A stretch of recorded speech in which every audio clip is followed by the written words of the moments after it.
Hello, weary travellers, and welcome back to the Library of Legend. I, of course, am Jack Tar Lad, and this is Read and Roll, the show where we bring on a guest to adventure through a fighting fantasy quest.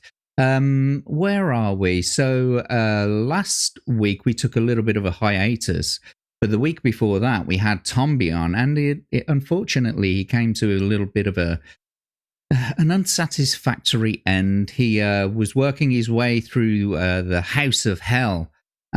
He had dinner with the Earl of Druma and unfortunately fell foul to a drugged cocktail, but managed to escape and roam around the house until he was betrayed, unfortunately, in a kitchen of sorts, and he was betrayed by a bunch of red hot iron keys, and which he dropped alerted the followers of the Earl of Druma, and unfortunately he was incarcerated there forevermore at the pleasure of the Earl of Druma. So yeah, unfortunate sticky end for Tomby.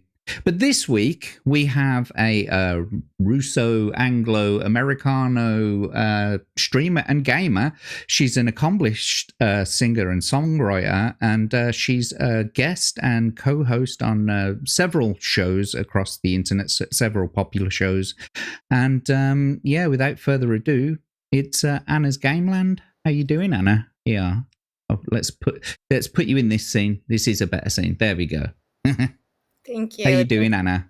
I'm good, thank you. Thank you for having me. I'm really excited. I'm in battle mode, you know? Excellent. Well, be in battle mode, depending on which book you choose, of course, because you know that's what the majority of this adventure is probably going to be. Anyway, I'm glad to hear that you're excited to start the adventure. It's going to be an absolutely brand new adventure. You're not been on the show before. That's actually a very good point.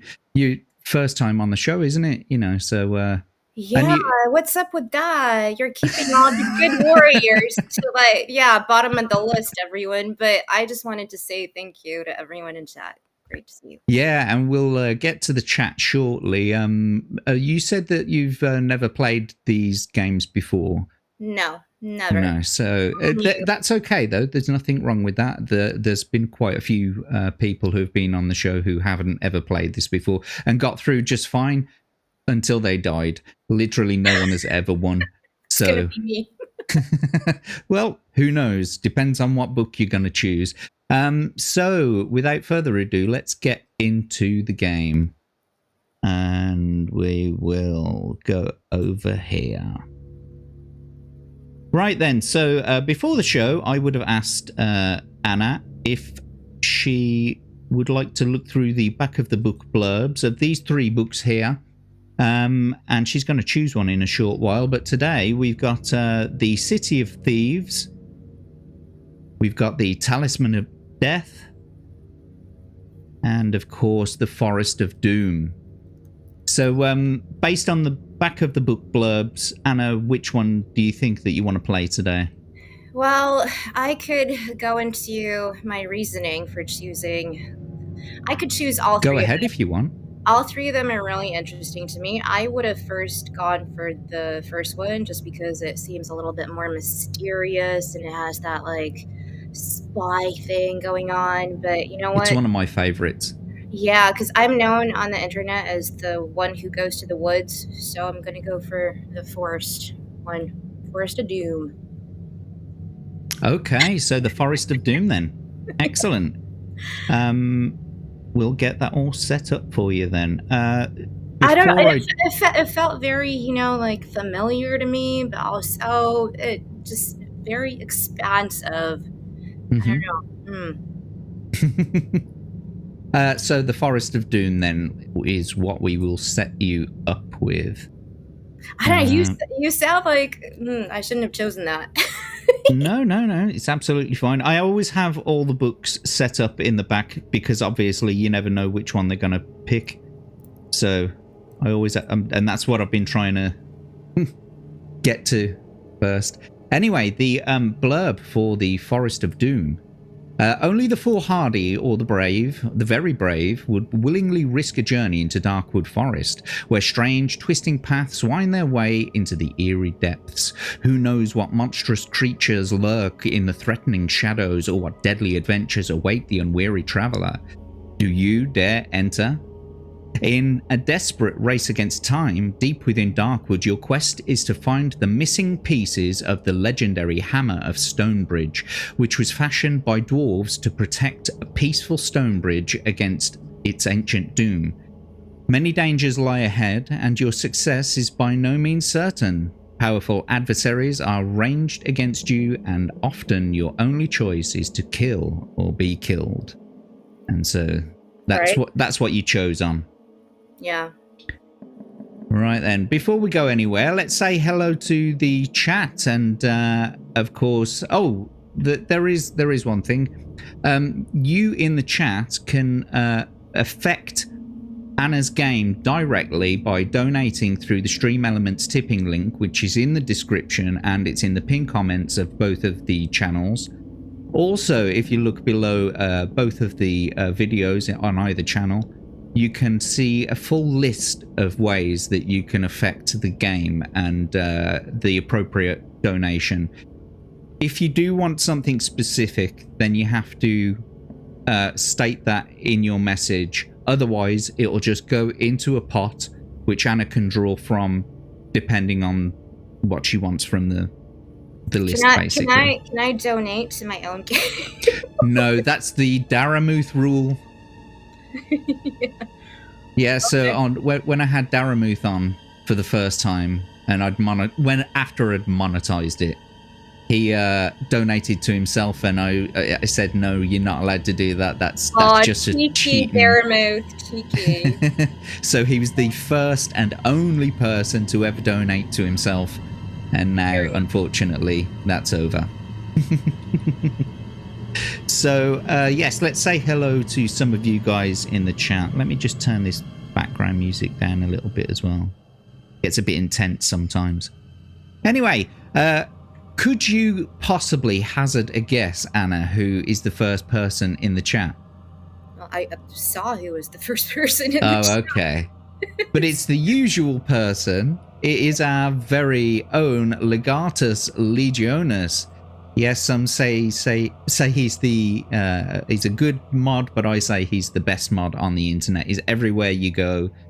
Yeah, he's one of the best. Thank you, Legatus. And we've got Davyverse in the chat as well. Welcome, Davyverse. And Vagabond, welcome, mate. It's good to see you. I just want to say one thing. Because of Vagabond, I'm getting so much anime recommendations on all my social media everywhere, so thank you, Vagabond. And he swears it's not hentai. Right. And if you haven't seen Vagabond's show yet, I swear it's not hentai. You should go and check him out. I don't know if he's a mod at the moment, but Legatus, if you're there and you want to throw Vagabond's link into the chat, that would be great. And we've also got Real Wade Nation Gaming Clips. It's good to see her. Anasgameland is an awesome person, even if she's in the UK. Most of the show isn't in the UK. Yeah, exactly. I hope you didn't mind me calling you like Russo Anglo Americana at the beginning there. That's all right. You forgot the Aussie bit. Oh, okay. Well, it's getting into Khaleesi territory there. You know what I mean? Breaker of Chains, Mother of Dragons, right? And all that. Anyway, and there's a Wild You in the chat as well, Anasgameland, and we've got Atom Grey. Welcome, mate. It's good to see you. Hi. Who else we got? Oh, and it's Atom Grey over on the Rumble side as well. And we've got Crimson Shadow. Rumble as well. Oh my God. Yeah. We've got Crimson Shadow in the chat as well. Shadow's back. What's the crack? Good to see you, Shadow. Or Shada, as I like to call him. And we've got a Wild Abe in the chat. Anna's gonna nail it.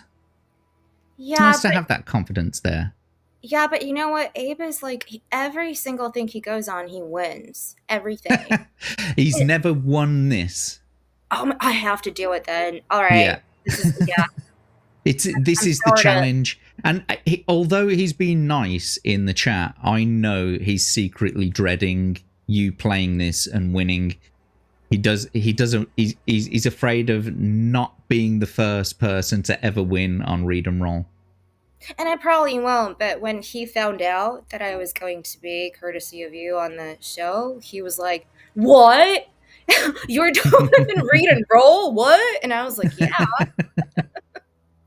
So we'll see. We'll see what happens, Abe. But good to see you. It's not like he's competitive at all, right? Not at all, right? No. Yeah. Anyone who knows Abe knows that there's not a competitive bone in his body.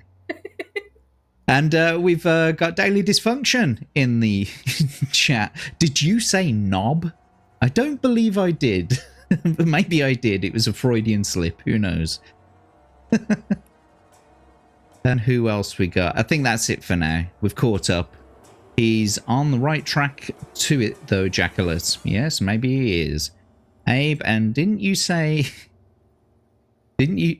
And you didn't say hi. Ice stirring my nuts. Interesting conversation you guys must be having. Anyway, let's get into the game. Anna, are you ready to sort of get into it? Always ready. I've shown you how to use the dice roller. Yeah. It only took 20 hours, but yeah. That's not true, folks. She's telling fibs. So during your battle, during your adventure, you're going to be encountering lots of different paragraphs. You'll get a choice on the majority of paragraphs. However, some pages might just say, turn to this page. Right. Here is your adventure sheet. You can ask to have this brought up at any time. Currently, you've got a sword, a backpack, and provisions of 10. Each provision will restore 4 stamina, which is your life force. Your stamina is your life force, basically. When stamina reaches 0, you're dead. Your skill is like an addition to whatever you roll on your dice, and whoever you're battling against, if theirs is higher, you lose. If yours is higher, you win. That sort of thing. Right. So like Baldur's Gate. Yeah. And you've got your luck as well, which you may be fairly lucky throughout your adventure. But this whole world that you are going to be traveling relies on luck heavily. And on the right-hand side of the stats there are your lifelines, so to speak. So you can ask the audience, you can phone a friend, or you can backtrack. That's good. So ask the audience. If you choose that, then I will put a poll in the YouTube chat. Sorry, Rumble side. I'll put a poll in the YouTube chat, and you can choose. You can ask the audience to help you decide on something. Phone a friend is you can ask one specific person in the chat what they would do. Do I get to win $1 million at the end of this? No, you'll probably end up dead. Everyone else has, so anyway. But no, absolutely not. There's no real money at all. I mean, I can give you like $1 million Jack dollars, but they don't mean anything. You know what I mean? They're not. I don't have like a meme coin or anything. Maybe I should.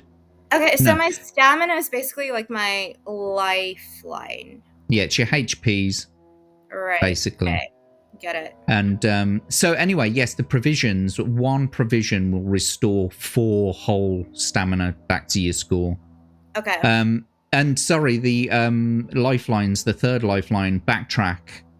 I will be keeping a log of all the paragraphs that you visit, and you can, if you use backtrack, it means that if you don't like the decision that you've made and you want to go back like a paragraph and make a different decision, you can use that once in any adventure.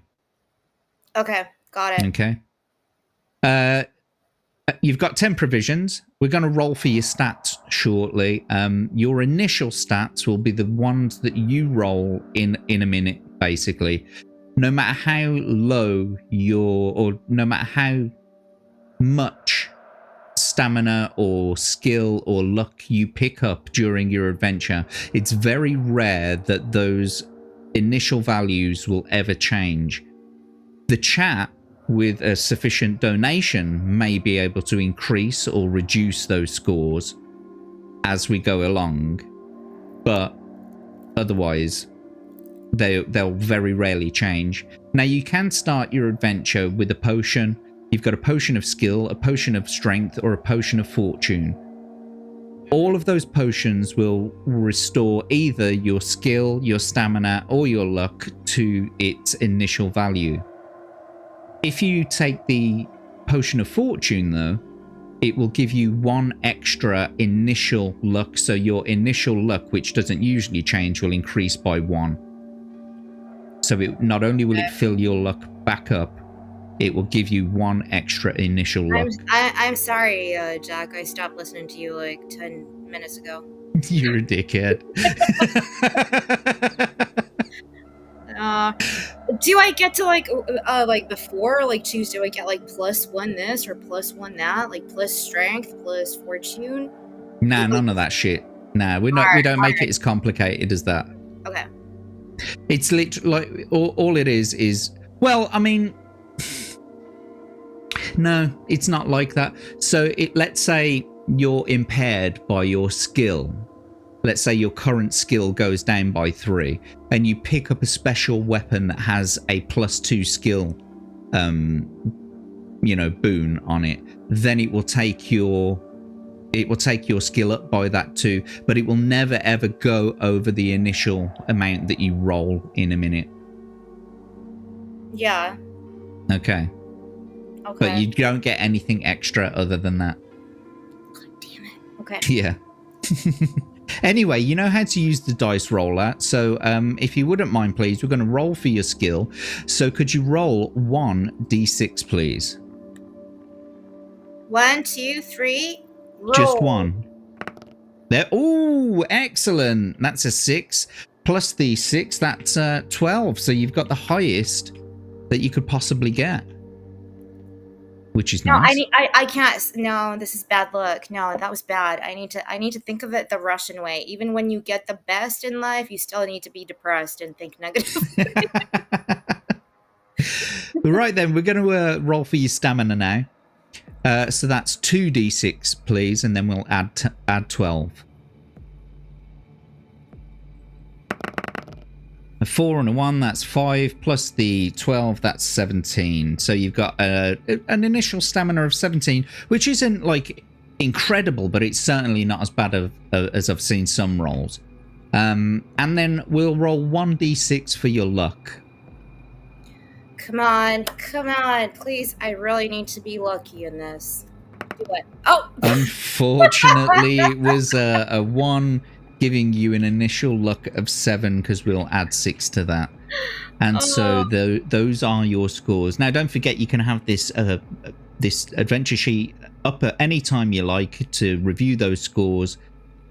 Just one other thing. What potion do you want to take with you?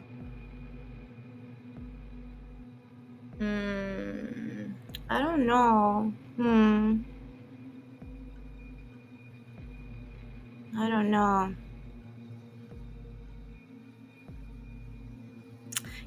This is like me playing chess. This is going to last another 3 hours, folks. I need to... Well, the potion of luck has the best bang for buck. You've got provisions. You've got provisions, and they can help you to get your stamina back up. The potion of luck usually, is best bang for buck because your skill rarely ever changes. Yeah, but you're just telling me this, so I lose. So, you know what? I'm going to go with luck. Okie dokie. With my worst dice throw. Excellent. Right then, let's get into it a little bit then. What's going on? Am I missing something? Sorry, it was just that somebody in chat said that he shows up and then I start rolling ones. Yeah.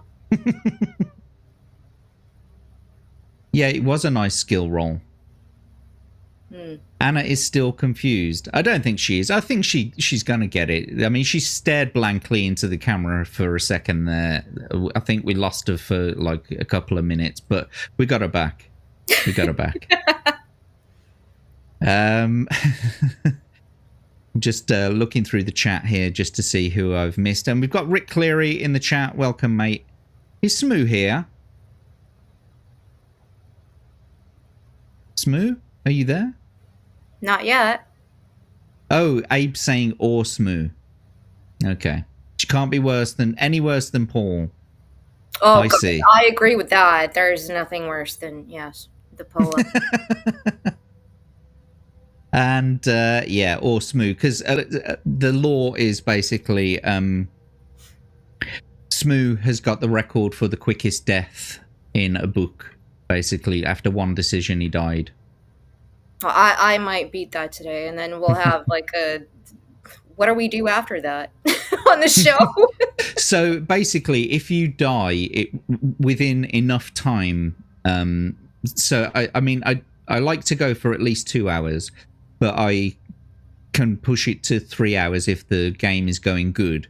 And sometimes if you die before those 2 hours are up, at least those 2 hours, I'll just restart the game. So it's best to sort of like keep a log maybe of like the places that you've been, because you can maybe avoid or go that way again. Okay, can I actually get a notebook? Yeah, if you like. You can make a map if you want. It might be helpful to you. Thank you. I'm here, but I will be. So let's get to the hints on play quickly before we go into the background. So there is one true way through Darkwood Forest, and it will take you several attempts to find it. Make notes and draw a map as you explore. This map will be invaluable for future adventures and enable you to progress rapidly through unexplored sections. Not all areas contain treasure. Many merely contain traps and creatures which you will no doubt fall afoul of. There are many wild goose chase passages, and while you may indeed progress through to your ultimate destination, it is by no means certain that you will find what you are searching for. The one true way involves a minimum of risk, and any player, no matter how weak on initial dice rolls, should be able to get through fairly easily. May the luck of the gods go with you on your adventure ahead. Thank you. You're welcome. In Russia, gamebook play you. Yes. The By the way, I'm very competitive, so it's just gonna well, be you're only playing against yourself, I'm afraid. I know, that's why it's weird. Right then. So are you ready to start your adventure and hear some questionable voice acting? Do I have to do it? You don't have to do it, but you can if you want to. No, you do it. You have a good voice. I'm focused on winning. You do it then. You see, a born warrior. An absolute born warrior. Here we go then, the background. You are an adventurer, a sword for hire, and have been roaming the northern borderlands of your kingdom. Having always spurned the dullness of village life, you now wander the lands in search of wealth and danger. Despite the long walks and rough outdoor life, you are content with your known destiny. The world holds no fears for you, as you are a skillful warrior, well practiced in the art of slaying evil men and beasts with your trusty sword. Not once during the last 10 days since entering the northern borderlands have you set eyes upon another person. This doesn't worry you at all, as you're happy with your own company and you enjoy the slow, sunny days hunting and eating and sleeping. I'm sorry, did you get a psychological profile of me or something? Yeah, it's literally just you. It is evening, and having feasted on a dinner of rabbit spit roasted on an open fire, you settle down to sleep beneath the sheepskin blanket. There is a full moon, and the light speckles on the blade of your broadsword skewered into the ground by your side. You gaze at it, wondering when you will next have to wipe blood of some vile creature from its sharp edge. These are strange lands inhabited by weird, loathsome beasts, goblins, trolls, and even dragons. As the flame of your campfire gently dies, you begin to drift asleep, and the images of screaming trolls flicker through your mind. Suddenly, in the bushes to your left, you hear a loud crack of a twig breaking under a clumsy foot. You leap up and grab your sword from the ground. You stand motionless but alert, ready to pounce at your unforeseen adversary. Then you hear a groan followed by a dull thud of a body falling on the ground. Is it a trap? Slowly you walk over to the bush where the noise is coming from and carefully pull back the branches. You look down to see a little old man with a great bushy beard, face contorted with pain. You crouch down to remove the iron helmet covering his balding head and notice 2 crossbow bolts protruding from his stomach. What? No, never mind. Okay. From the stomach of his plump chainmail-clad torso. Picking him up, you carry him over to the fire and stir the dying embers into life. After covering him with the sheepskin blanket, you manage to get the old man to drink a little water.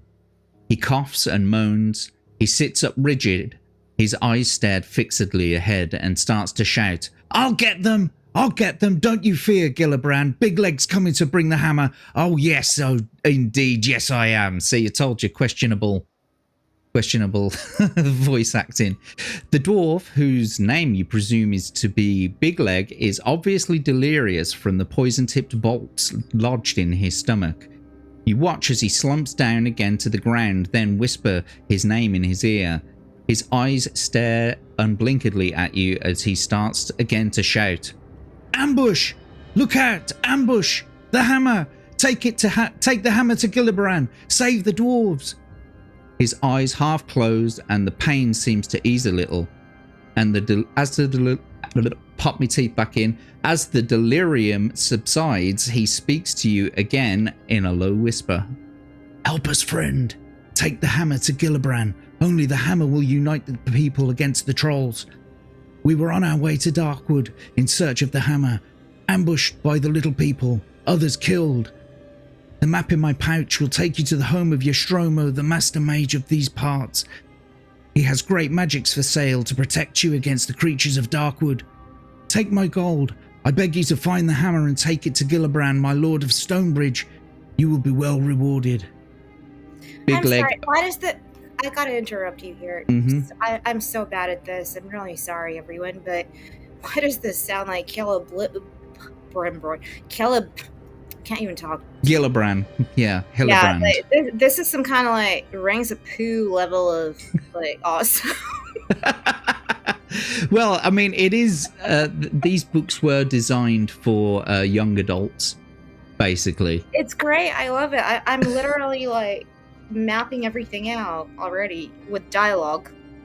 Yeah. Big Leg opens his mouth to start another sentence, but nothing comes out except his last dying breath. You sit down and you ponder Big Leg's words. Who is Gillibrand? Who is Yostromo? What is all this fuss about a dwarvish hammer? You reach over to the still body of Big Leg and you remove the pouch and from the leather belt around his waist. Inside, you find 30 gold pieces and a map. Jingling the coins you in your hand, you think of all the possible rewards which may await you just for returning a hammer to a village of dwarves. You decide to try and find the hammer in Darkwood Forest. It's been a few weeks since your last good battle, and what's more, you are likely to be well paid for this one. With your mind made up, you settle down to sleep, having taken back the sheepskin blanket from poor Big Leg. In the morning, you bury the old dwarf and gather up your possessions. You examine the map, look up at the sun, find your bearings, and whistling merrily, you head off south at a good pace, eager to meet this man, Yostromo, and see what he has to offer. Okay, yeah, that's exactly what I would do after that encounter. I'd just be like, take the old dude's like pouch, like take his map, go for a little nap, you know. roast him a rabbit, wake up in the morning and be like, yeah, forest, whatever. Yeah. I always laugh at that bit every single time we get to it. There's a couple of people who's played this book already, and I every time I get to that bit, me and Abe laughed at it the first time he played it. It's just like, you've literally you've snatched the sheepskin back. You go to sleep, you wake up in the morning. You didn't even do it before you went to bed. You wake up in the morning, you dig this hole and you shove him in it, and then you're whistling merrily on your way. I know, but I love it. It's something I would do. What's Rick saying here?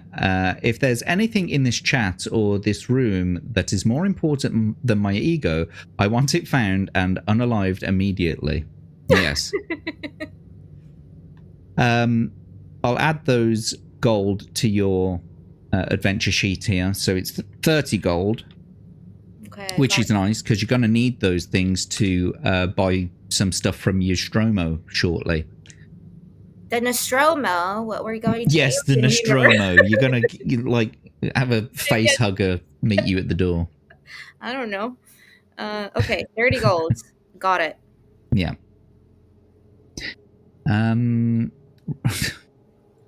Big jobs. Interesting. That's an old insult, that is. Oh, really? Is it? Yeah. Didn't know that. Haha. Oh, poor dwarf. I know, right? Big poor leg. Big leg. He had a big leg for a dwarf. I know, he really did. I really miss him already. He's back there in his shallow grave that you dug for him.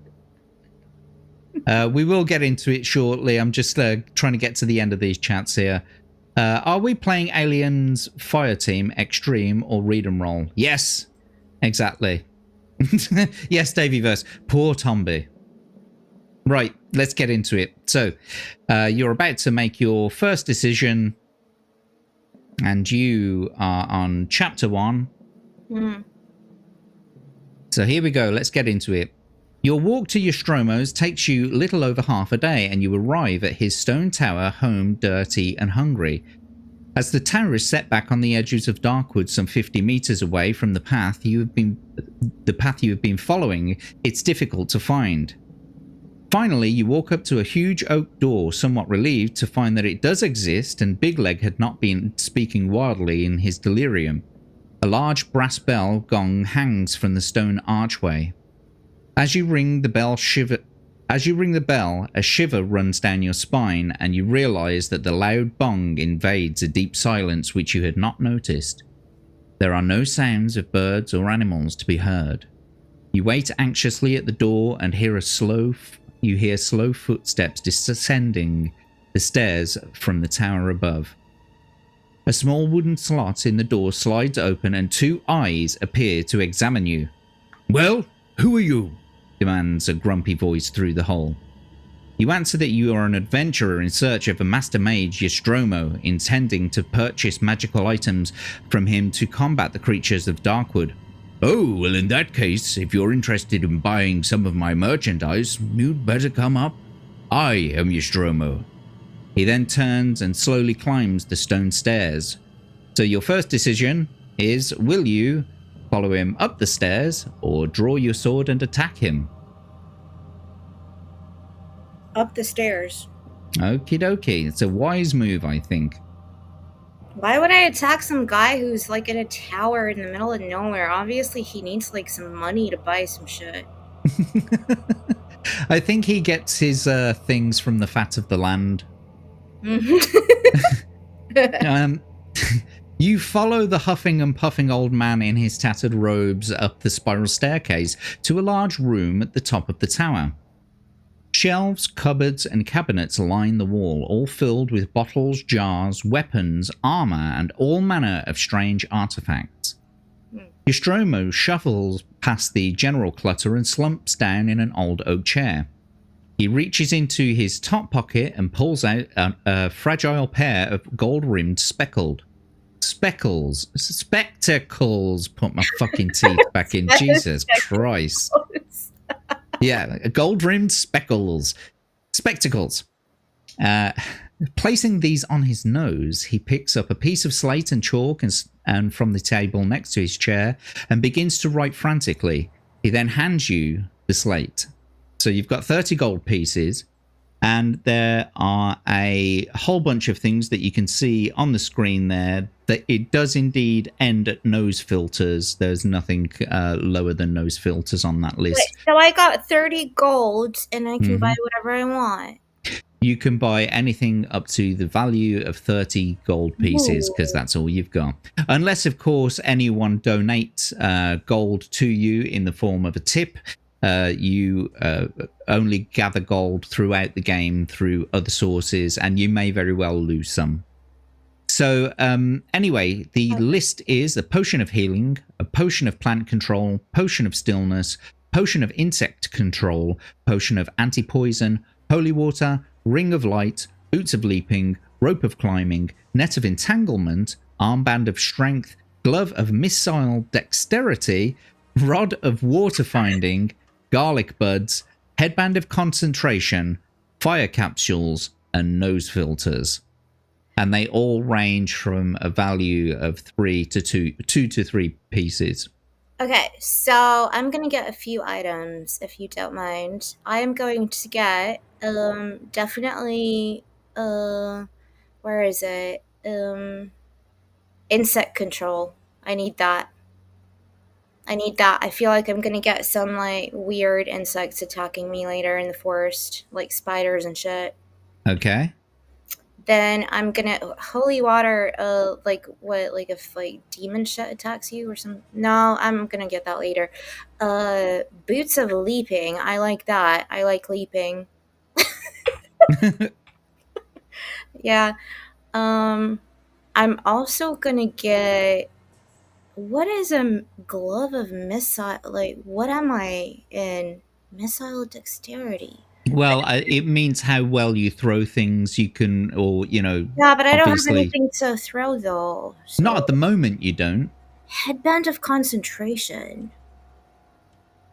Ooh, that sounds very, I don't know. What do you guys think in chat? Should I get the... Maybe plant control. I'm going to get plant control, too. Okay. And then I'm just in case I am going to get the armband of strength. The potion of plant control. Sorry, I can't see. That is 2 as well, isn't it? So you've spent the armband of strength. Yes. Nose filters. Oh, because the nose filters, yeah. Yeah, they could do like weird smell. Oh, I don't know. Garlic. What are garlic buds for? Like vampires? Who knows? For now, net of entanglement. Well, this is your only chance to. This is your only chance, basically, to buy these before you go out on your journey. So you may want to buy many things. There's no coming back. Oh, can I buy more than one of something? No, you can only buy one of anything. Okay, I'm gonna go anti-poison. Anti-poison for sure. Okie dokie, give me a second. Anti-poisson.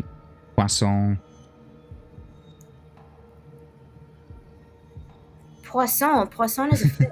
Yeah. That's how it's spelled, poisson.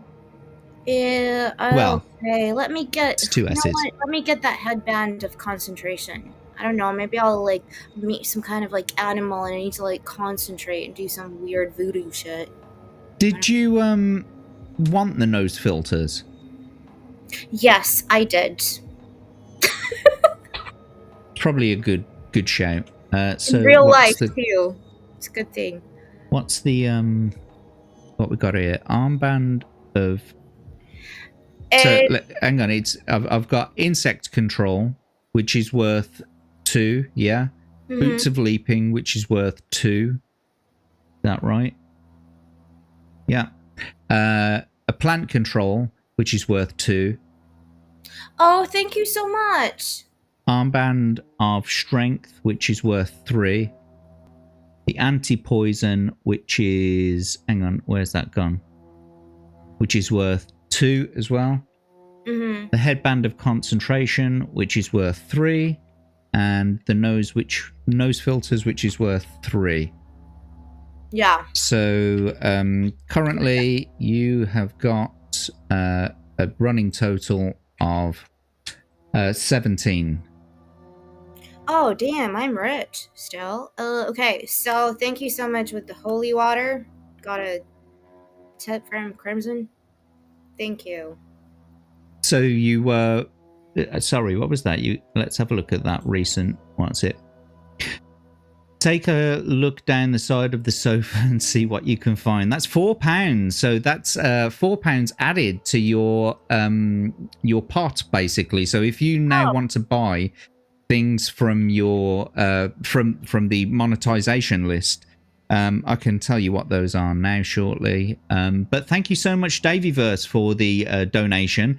You've directly affected Anna's game. Yeah, so. But that now it's but thank you. Yes, thank you very much. Anyway, Davyverse, your support is greatly appreciated. He's a very good friend and supporter of the channel. Your donations mean a lot, so thank you very much. So you've now got £4 in your pot. I'll just quickly go over some of the things that you can buy from there. Where's it gone? Do I get to choose them, or do you do it for me? Well, you can choose whatever you want, basically, from this list. I'm just trying to find the the list so I can rattle some off to you. I didn't have it prepared. I'm unprepared. I need an adult. Right, okay. List of things. So, £1 will buy 1 provision or 2 gold.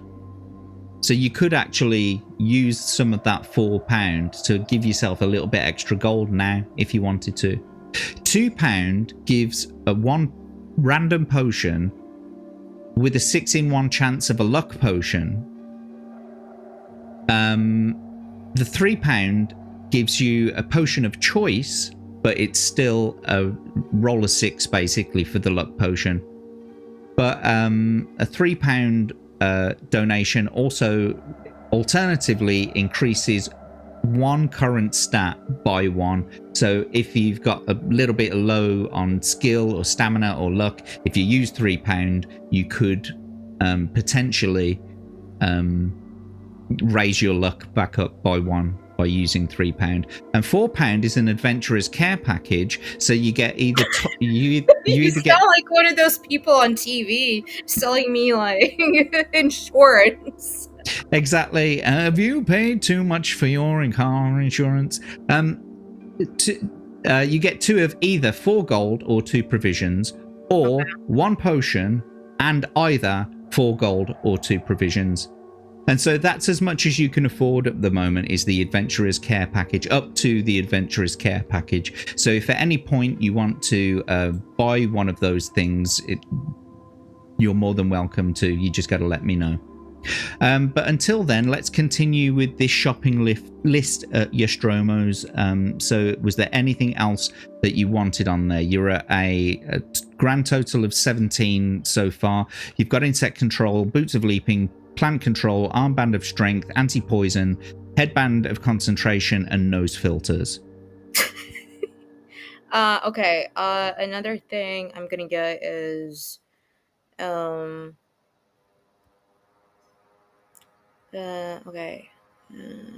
rope of climbing.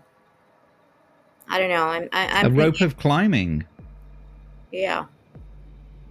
There you go. I just noticed what you were going on about now with the holy water. Crimson Shadow coming in with £5 or $5, $5 dibdobs. Your holy water's on me. So there you go. Did you want to buy the holy water then? Yeah, I like said that like immediately. But yeah, actually, yeah. So I guess so. £5 for $5. What is that? That's about £3 on it. Anyway, I thank want you so holy- much, Crimson. Go on, Yes. what was you saying, Anna? Thank you. I want the holy water and I want the rope.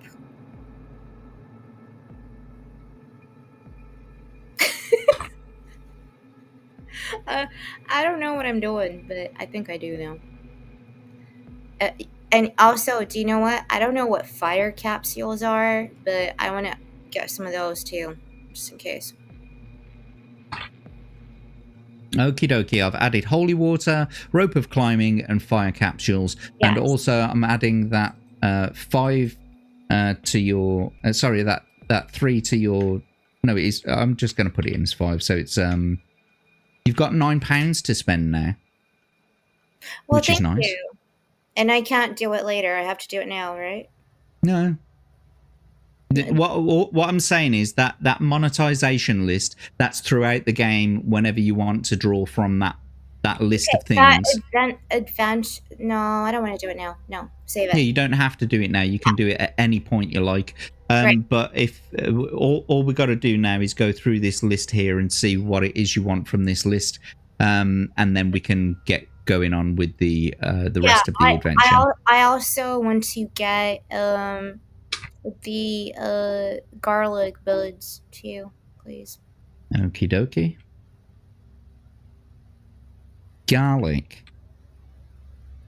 Garlic buds. Yeah. Right then, so I just need to tally this up now. So it was the holy water. There's that. 3 gold. The rope of climbing. There's that. That's 3 gold.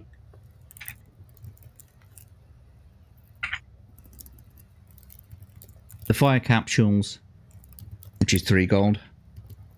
And the garlic buds, which was 3 gold. No. 2 gold. There we go. Lovely. And yes, so you have a running total of 28. So you've got 2 spare.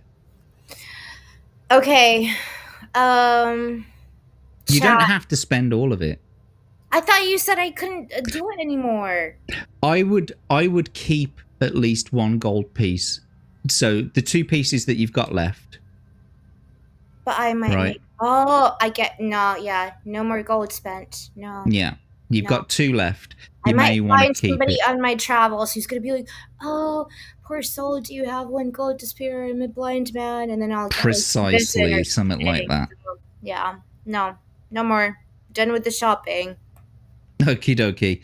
Then I'm going to reduce your gold on your adventure sheet. Let me just bring it up for you so you can see it. I've added all the things and the stuff.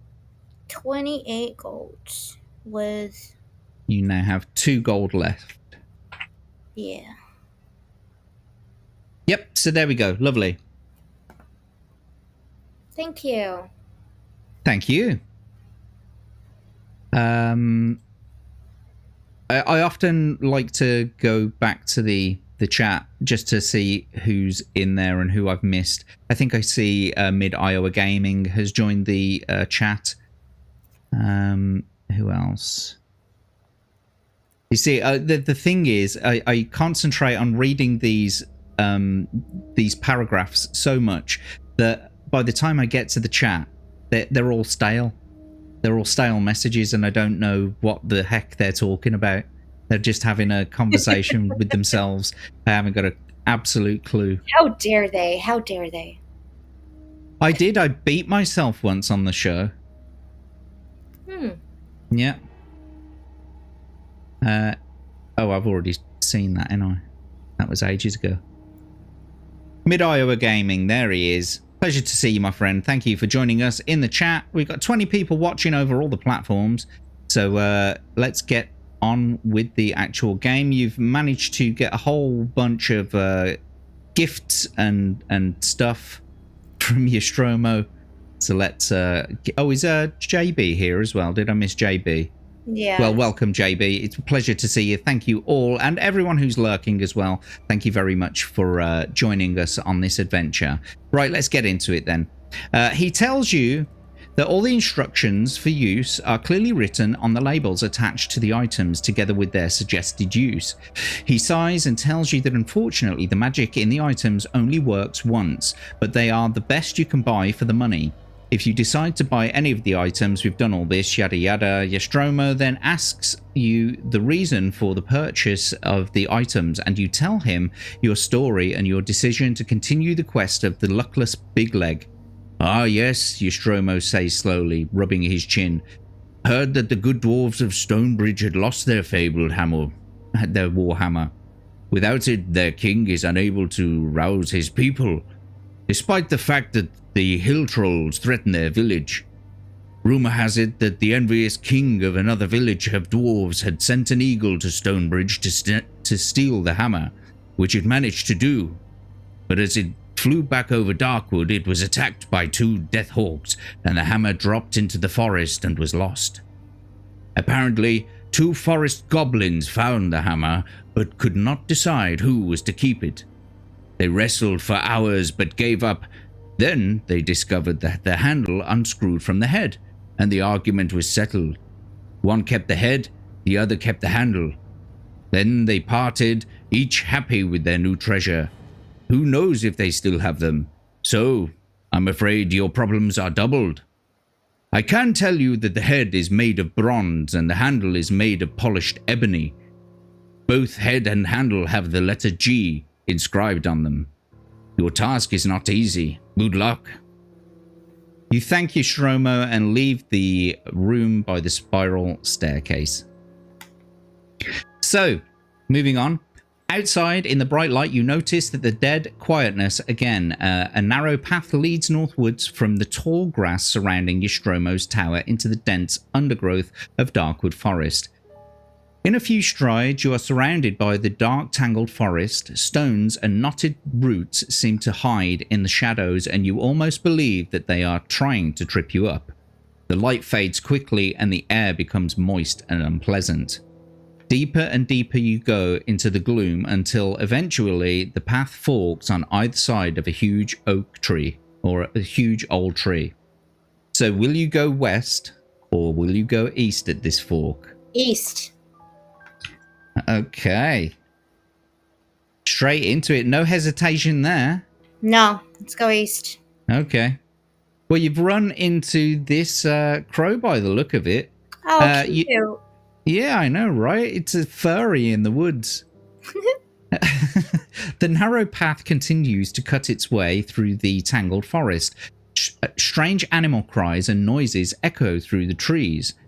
At the last path, I think that's supposed to say as the last path widens to approximately 50 meters across, soon you arrive at a moss-covered wooden signpost, on top of which sits a large crow. The arms of the signpost read north and east.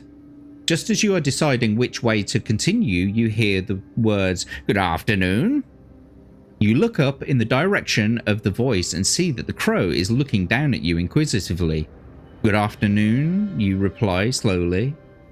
Feeling a little foolish, the crow starts to speak again, asking which way you are headed. You reply that you're looking for 2 goblins, small, sinewy creatures with brown, scaly skin. "1 gold piece will buy my advice," states the crow confidently.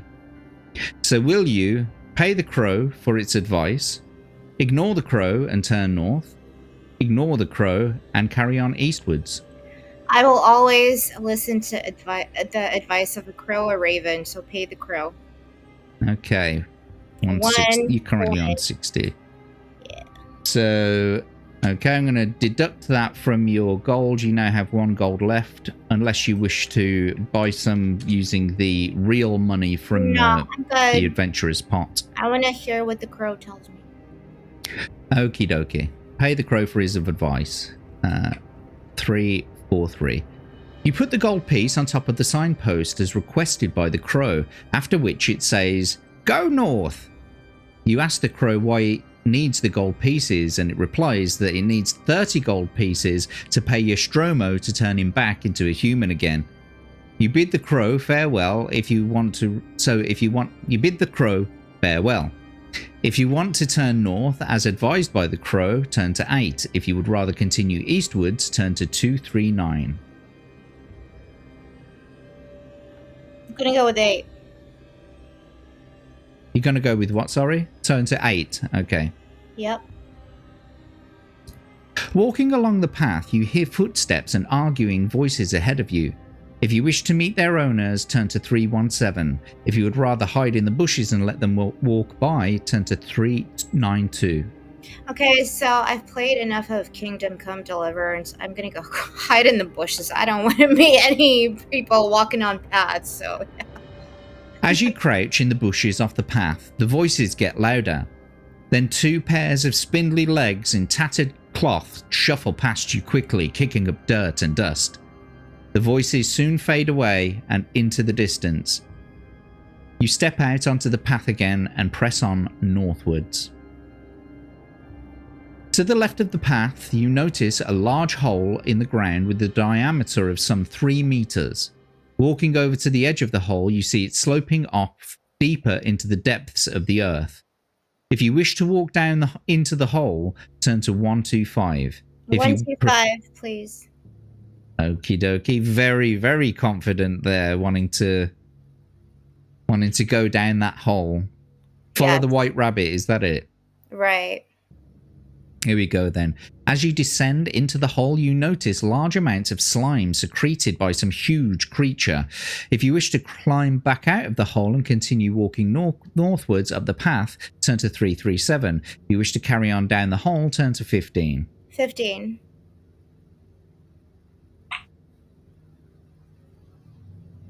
Here we go then. Oh, what is this?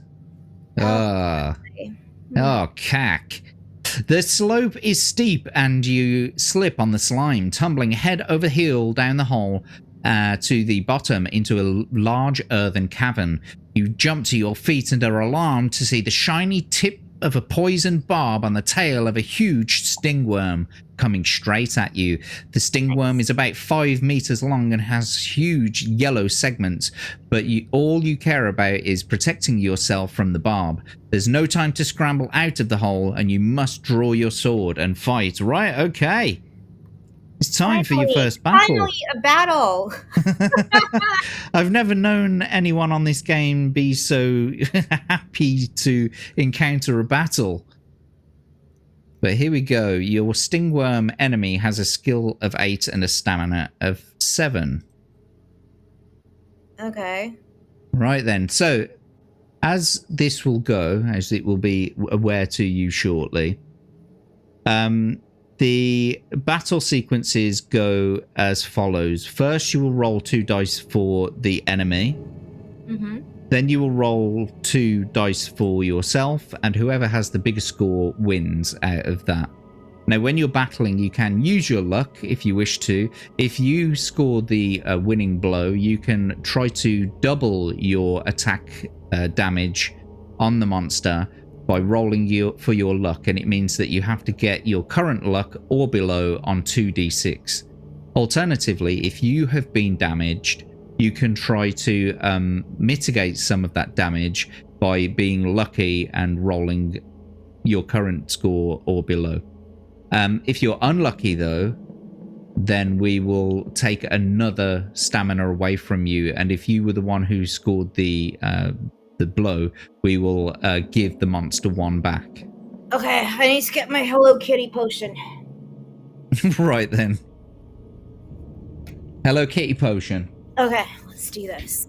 Yeah, let me wet me whistle before we actually start the battle. Yeah.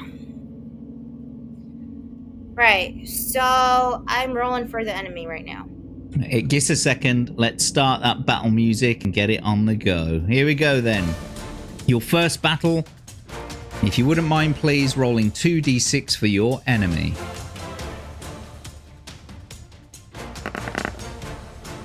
A 5 and a 4 gives them 17. And then if you wait for the dice to disappear and then roll 2 D6 for yourself, please. It's now gonna end well for me. I know it. We'll see. What? God, A 4 and a 2 gives you 18, which means that you've narrowly beat them back. So we'll take their stamina down to 5. Would you like to test your luck or carry on with the next round? I would like to carry on. Okie dokie. Roll 2d6 for the enemy, please. Sorry. 2 d6. Yes. 2. Okay, there we go. 1 and a 5. That's 14. And then 2 for yourself, please. All right, come on, chat. We got this. Wish her the best of luck. Yes, we're gonna beat this stupid stingworm. Nobody likes tapeworms anyway. Oh shit, I just did the wrong thing. God, how do I get rid of it? Just roll them and, you know, it'll be all right. We'll just roll it again. No, there we go. Clear. Got it. I got it, guys. I got it, everyone. Got it. Okay, here it goes. Come on. Yes! A 5 and a 1 gives you 18, which means you win the attack round again. Yay! And you've brought their stamina down to 3. So, would you like to test your luck and try and do a bit more damage, or carry on? Ooh. You know what? I never give up. Let's carry on. Let's do it then. 2d6 for the enemy, please. Nice. Snake eyes. That gives them a score of 10, and then if you can roll 2d6 for yourself, please. And never to be too confident, but, you know, thank you so much to Lady Luck right here. Come on, let's give it to me. Let's give it to me. Whoa! 2 4s. There we go. That's 20. Against their 10, you win the attack round, and that's brought their stamina down to 1. Do you want to test your luck or carry on? I mean, let's finish this. Let's do it then. 2d6 for the enemy. Oh, A man. 6 and a 1 gives them 15. That's not bad. I mean, they've only got a skill of 8, and you've got a skill of 12, which is the top that you can get. So you like a very good you're at a very good advantage against most. Okay, everyone, put your hands up. We are going into the forest and getting rid of this bitch stingworm. 2d6 for the enemy then, please. Sorry, for yourself. There we go. 1 and a 2 gives you 15. Ooh, in a shocking turn of events, you both scored 15, which means that you parried blows. So one more round, please. 2d6 for the enemy.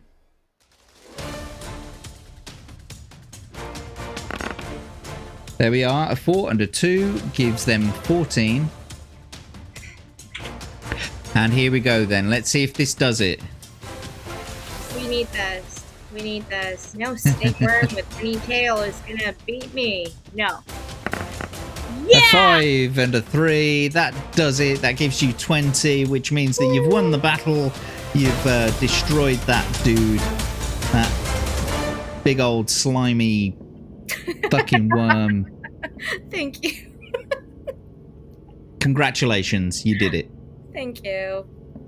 Thank you. And so, your first battle over. Jolly well done. Do I get to get freebies or? Nope. Nada. You get nothing. Good day, sir. Yeah, life continues. Gotta go on in the quest in the forest. Yep. Oh. You walk around the lifeless bulk of the worm to the contents of its lair. There are several skeletons, perhaps those belonging to unfortunate adventurers, but by the side of one of them you find a leather backpack. Inside the backpack you find 4 gold pieces and a small corked bottle containing a colourless liquid. So I'm just going to add those 4 gold pieces to your total. You now have 5. Thank you. I think Danny Jacobs is asking in chat, is this game available to everyone? In what way do you mean, Danny? And welcome to the channel. Thank you for joining in and in the chat, and thank you if you wouldn't mind subscribing. And any newcomers, if you wouldn't mind subscribing and going over to the Rumble channel and subscribing there, I'd be grateful. But is this available to everyone? I don't know what you mean in the sense of can anyone in the chat play this game? Not necessarily. If you want to get on the show, if that's what you mean, then you would have you'd have to get in touch, and I'd book with you basically. However, if you're talking about the book itself, this is taken from a book series called the Fighting Fantasy Choose Your Own Adventure game book series, and so these stories are free for people to go out and buy. But I got mine in the form of PDFs, which you can get from the archive.org website. So there you go. To play. Not necessarily, but get in touch and we'll see what we can do. I might even start doing that, like doing read and roll on a different day, but it's people who are from the chat. Do you get what I mean? Anna, are you there? Is she dipped out? Anna? Hello? Anyone? Beulah? Has the stream ended? Has something gone wrong? You gotta check your privates. Well, no, not. Ah, I see it now. Yes, excellent. Yeah, I'm here. I will do better. Yes, and you've got to check your privates. $100 ought to get you on, or £100 should get you on. I don't know. I'd feel a bit guilty about that, charging people to come on. Yeah. Anyway, so you've found 4 gold, and you have found a bottle of is it colorless liquid? Now, the next choice, obviously, here is to either drink the contents of the bottle or leave the dark cavern and scramble back up to your path again, taking the gold with you. So you can either drink the stuff or don't drink the stuff. Eat the cat. Don't eat the cat. Well, you know what? I'm in 2 minds. Like, I feel like I've just won a battle, and I don't want to be drinking something and then there's like weird things happening, and I get all, because I've played Baldur's Gate, I've played like turn-based games and Dragon Age where it's like, don't drink this thing, and you drink it and it's like some spirit appears. But I'm gonna take. It could be a bottle of laxative, and you could shit yourself. Yeah, it could be a bottle of like giving me like extra something. So I'm just gonna go with the flow. Let's drink it. I don't care. Let's okay, 262. You have got to backtrack if you don't like the. Yeah, but if you don't like the choice. So we're playing it. Go on. We're playing it like it's real life. Of course. Let's not break the immersion. You look at the bottle in your hand and then quickly gulp down its contents. You wait several seconds for some reaction, but nothing happens.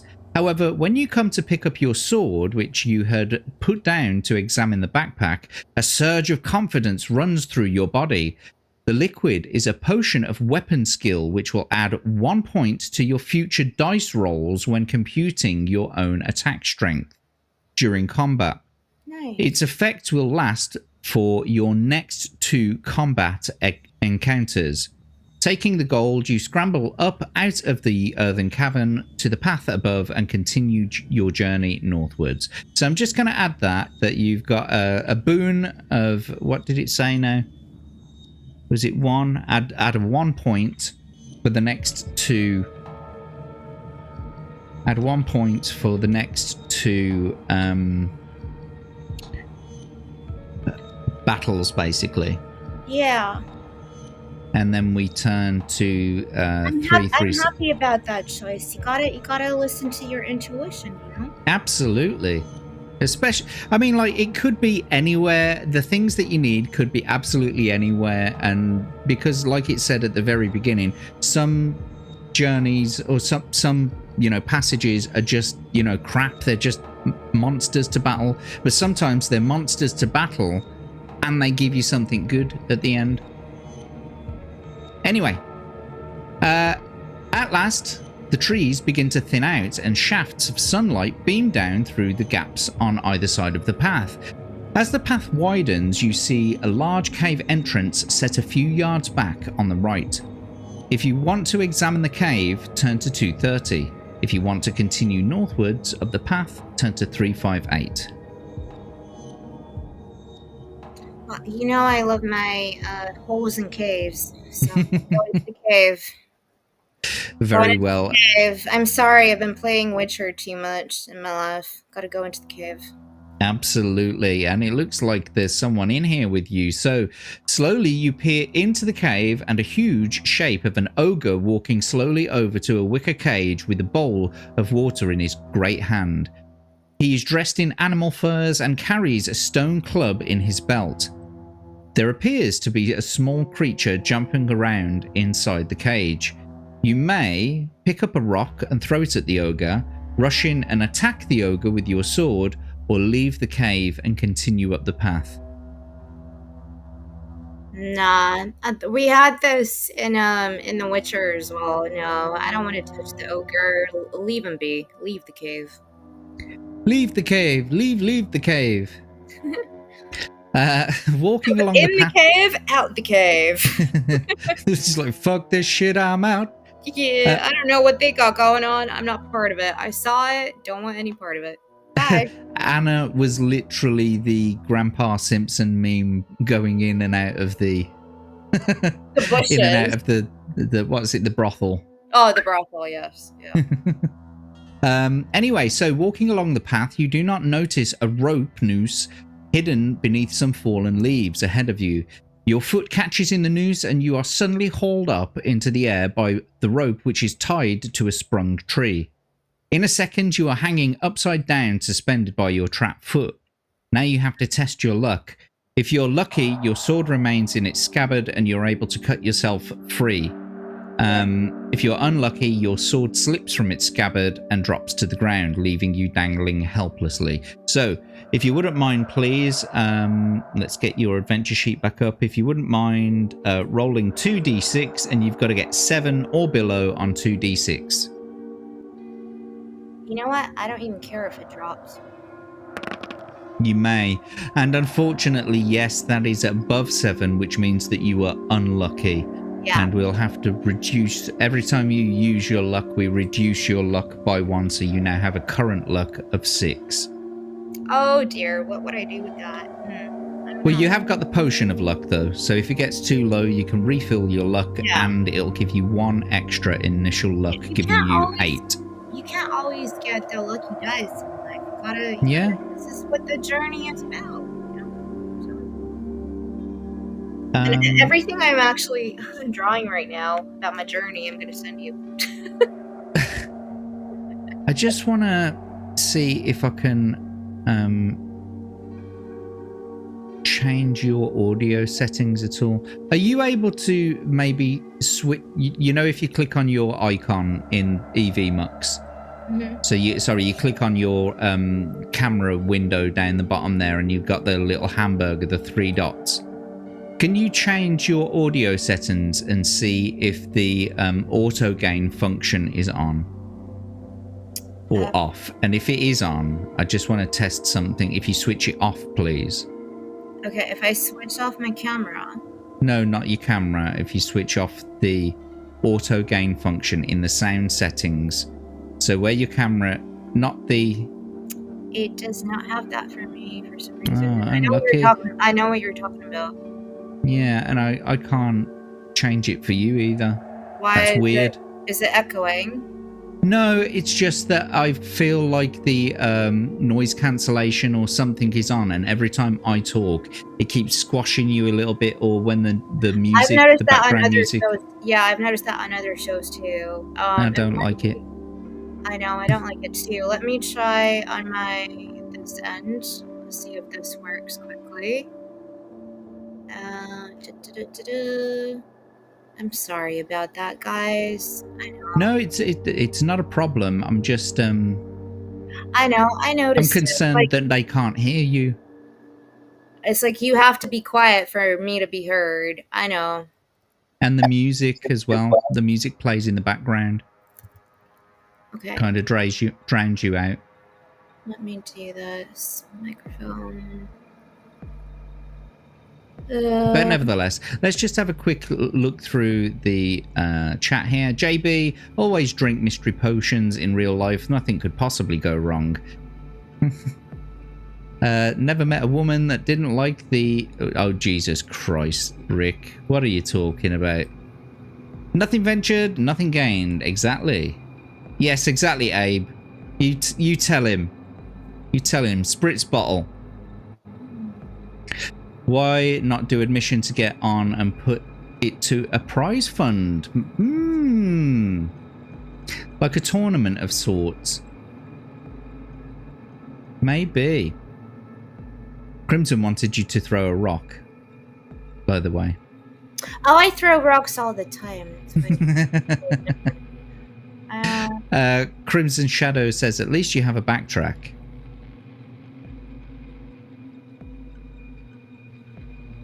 I suppose you could backtrack and face off against the ogre.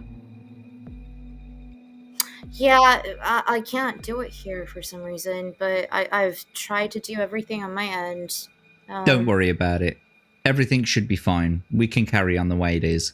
It's not too much of an issue. I'll just try not to overtalk you. Oh, please do all the time. Anyway, unfortunately, you were unlucky. Now, there is an option for you. You've got £9 in real money to spend on one of the adventurer's bonuses. So, as we've mentioned, we've got like the 1, 2, 3, and 4 pound options. A £5 option could return all of your initial stats. Sorry, all of your current stats to their initial values, or it returns a lifeline, or it grants a reroll.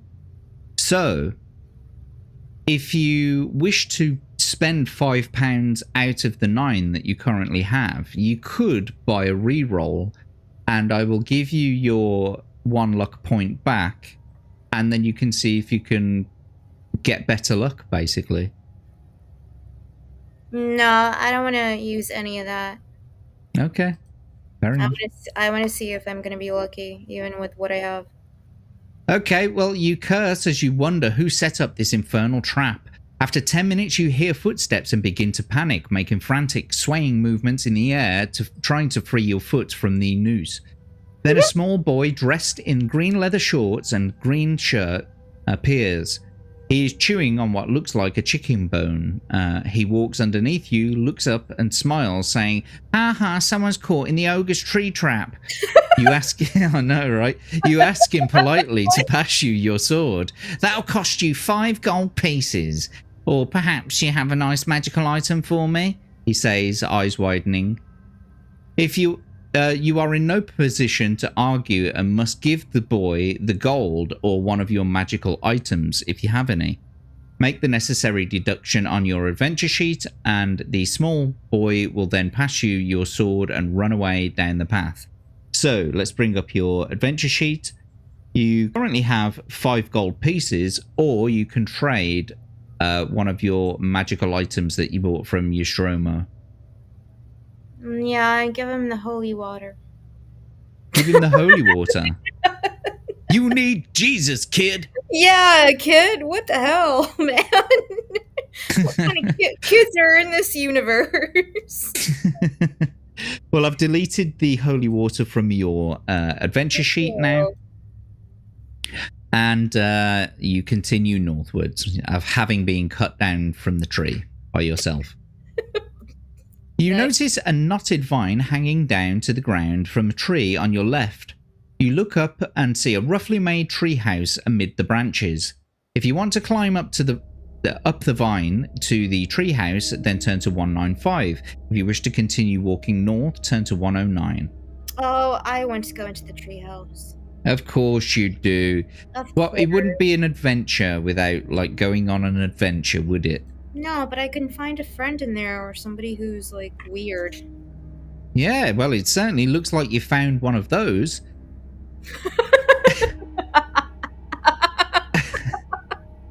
You reach the top of the vine and scramble onto the wooden platform. A sheet made of leaves and ferns covers the entrance to the small covered living area. As you approach, the sheet is thrown back, and from behind it steps a large and hairy ape-like creature wearing only an animal hide loincloth. He's holding a large bone in his right hand and grunts at you. He is an ape man. You can draw your sword and attack, or jump off the platform to the ground 5 meters below. No, I'm gonna attack him. I'm sorry, Chewbacca. I gotta do it. Right then, draw your sword and attack then, I assume. Yeah. The ape man is very agile around the tree, and you have difficulty brandishing your sword. You must deduct 2 from your attack strength during each round of combat. Okay. The ape man has a skill of 8 and a stamina of 7. Right, so we've got to do a little bit of mathematical gymnastics here, because for the next 2 attack rounds you already have a +1, and so that would be 13, but then obviously we're going to be taking 2 away, so we'll give you a current skill of 11. After this battle, it will go back to 12 plus your 1 until the next round. So you're playing with a current skill score of 11 yourself this time, and your opponent has, what did I say, a skill of 8 and a stamina of 7, just like the last one. I guess we better get this battle on. So let's do this. I just want to say I'm so sorry, Crimson. I needed to, like, preach to that kid. You don't see somebody, hanging off a tree and just go be like, give me some money, bitch. Take this fucking holy water. Take the holy water and go and, okay. So, I am rolling the dice. Well, let's get into it. It's time to battle. If you wouldn't mind rolling 2d6 for the enemy, please. Melee. Okay, that's a pretty high roll for the first one for the enemy. I know I'm going to lose this. So that's 18 for them. And if you wouldn't mind rolling for yourself, 2d6. I know this one's going to be bad. I know it. Oh, snake eyes. That gives you 13 to their 18, which means that you lose the attack round, and we'll take your stamina down to 15. Now you can test your luck. If you are lucky, we'll give you a point back. If you're unlucky, we'll take another one away from you. However, let's do luck. Let's do luck. Okay, pardon? Let us do luck. Okay, then you've got to get 6 or below on 2d6. Why do I feel like I'm playing blackjack?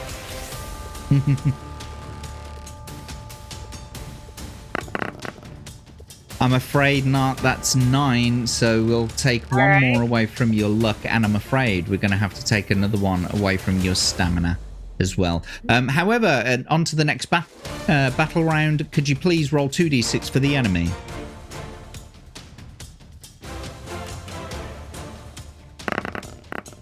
A 5 and a 5 gives them 18 again. And then if you can roll 2d6 for yourself, please. A 6 and a 5. That's a bit better. You got 22 to their 18. That means you win the attack round, and we'll bring their stamina down to 5. Would you like to test your luck or try again? Try again. Okie dokie. Let's go for it then. 2d6 for the enemy. That's better. 2 and a 3 gives them 13. And then 2 for yourself, please. Nice. A 6 and a 3 gives you 20 to their 13. You win the attack round again. And we'll reduce their stamina down to 3. Test your luck or carry on.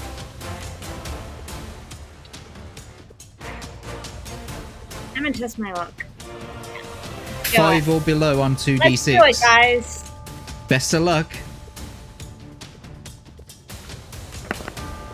No, I'm afraid not. That's 6, and we'll take 1 away from your current luck, and we will add 1 back to their stamina. Okay, 2d6 for the enemy, please.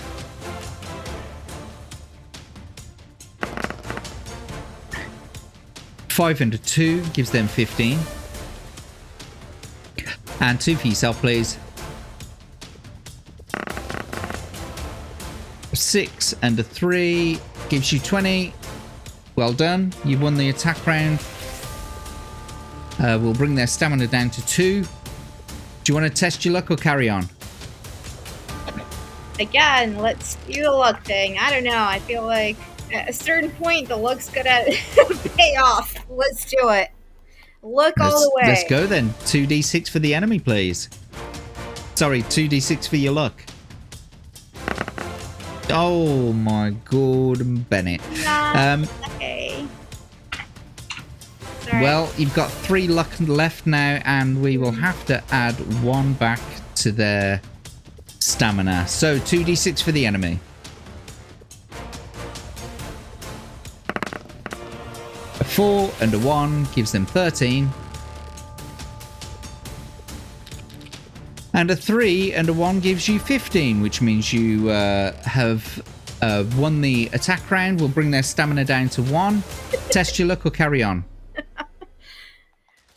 Oh, am I going to be stubborn and keep going with the luck? You know what? Yeah, I am. You got to get 3 or below on 2d6. Which probably will not happen, but you know what? Okay.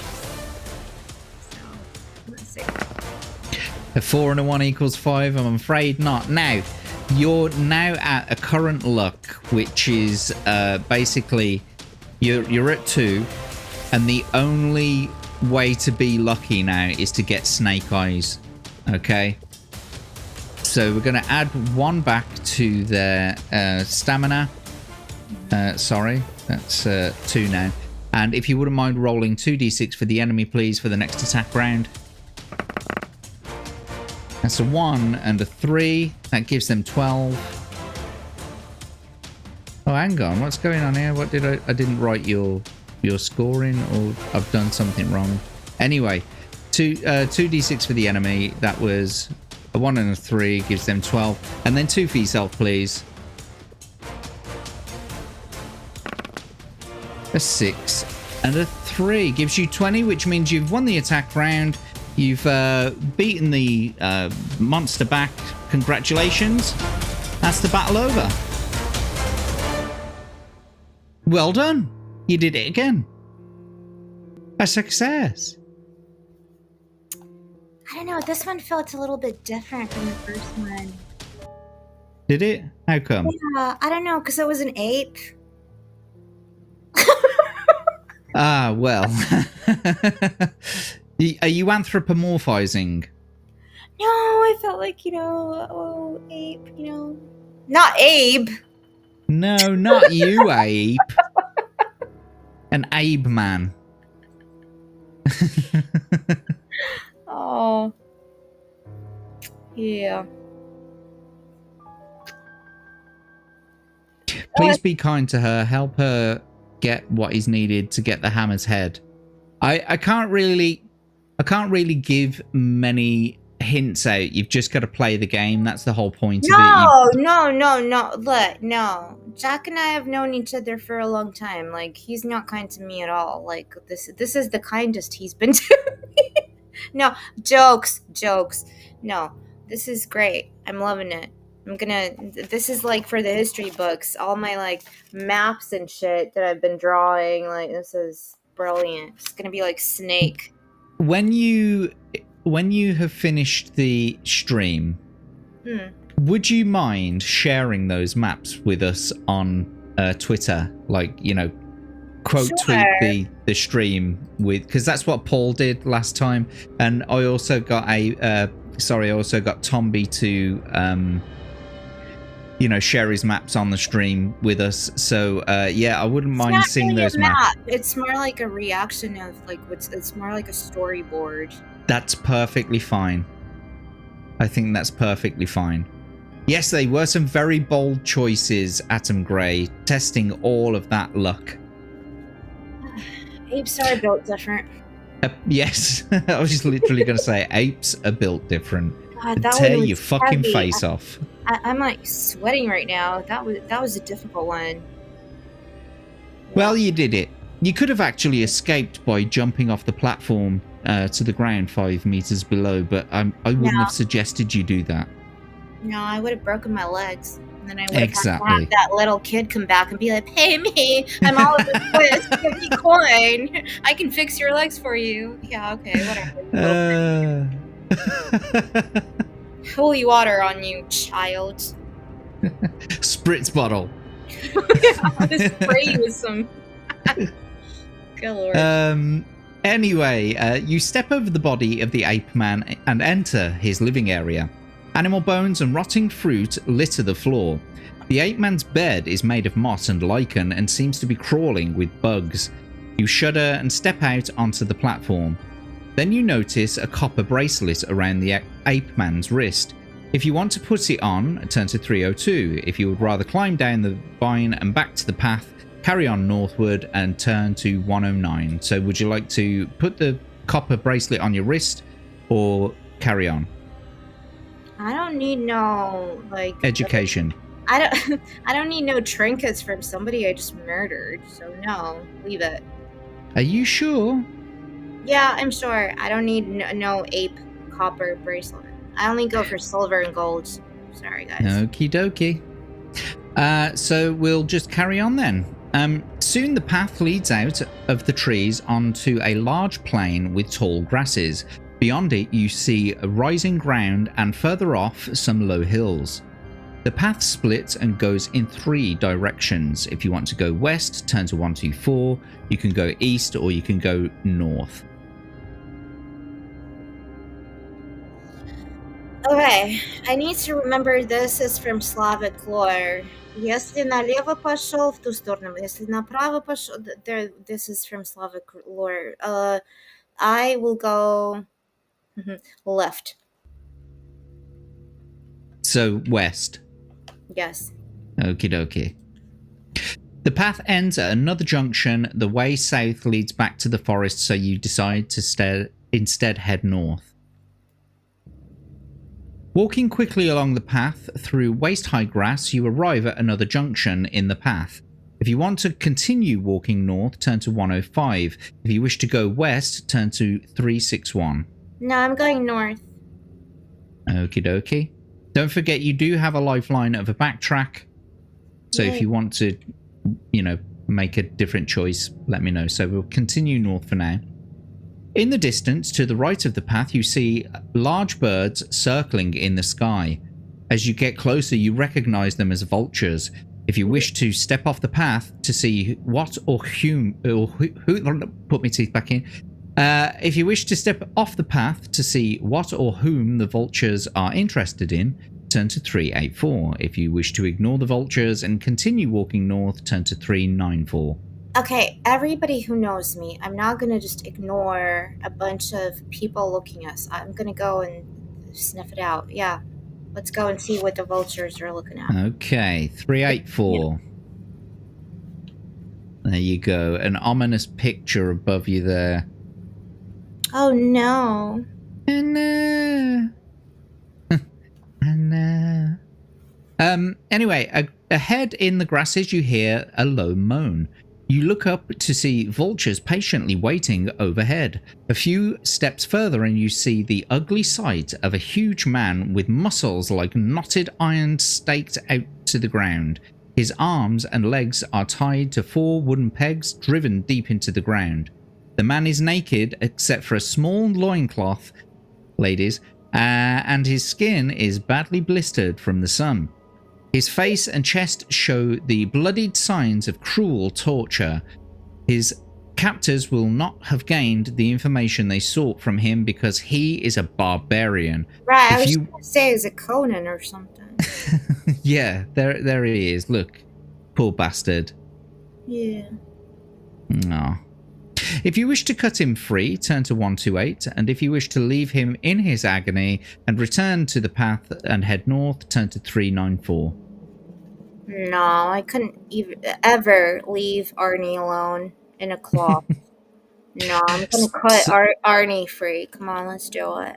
So 128 then, you're going to cut him free, yeah? Yes. Okay, you cut the thick ropes holding the barbarian. He grunts and sits up and rubs his wrists and ankles. He looks at you and sneers. He is either delirious or ungrateful, for he pulls out one of the wooden stakes from the ground and turns to attack you. What a nice fellow. Oh, it's kind of like Red Sonja, right? Okay. Yeah. Yeah. Yeah. Okay, let's, so what do I do? Fight him? Yeah, you're going to be battling this bastard, but he has a skill of 9 and a stamina of 7, so it should be fairly easy to beat him. Yeah, let's play, for the next attack round, you have an extra 1 skill point, basically, when we roll your dice. So, yeah, without further ado, let's get into the battle. Let's get your adventure sheet up there. And let's get in. Can I use something before the battle, or can I? Absolutely. Can you what? Can I use like one of my thingies before the battle, or only? So you could drink the potion of luck right now. I'll let you drink the potion of luck right now, and you can. We do that, please? Okie dokie. So you're drinking the potion of luck. I'll delete that from your list of items now, and we will give you 8 initial luck, and we will refill your luck to 8. So well done. There you go. That's that done. Here we go then. You ready to battle? Yes. Let's do it then. Okay, to start the first attack round off, would you please roll 2d6 for the enemy?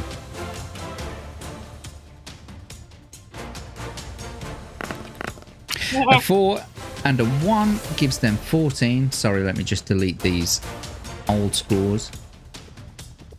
There you go. Gives them 14. If you wouldn't mind rolling 2d6 for yourself now, please.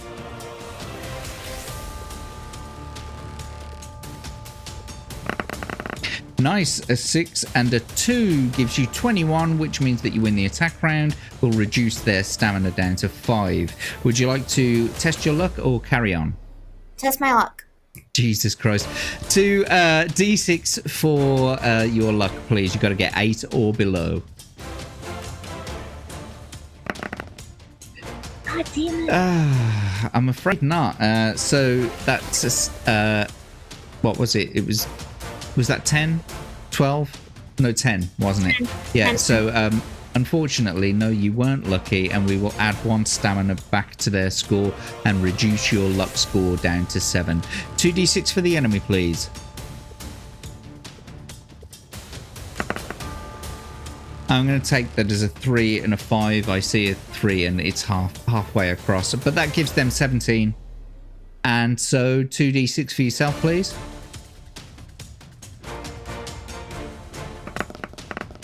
A 5 and a 1 gives you 19 to their 17. You win the attack round again. Well done. And we'll reduce their stamina down to 4 now. And would you like to test your luck or carry on? Carry on. Okie dokie. 2d6 for the enemy, please. Oh, 6s. 21 is the score. 2d6 for yourself, please. A 1 and a 6 gives you 20. You've just been struck, I'm afraid. Which means that we'll have to bring your stamina down to 12. Would you like to test your luck or carry on?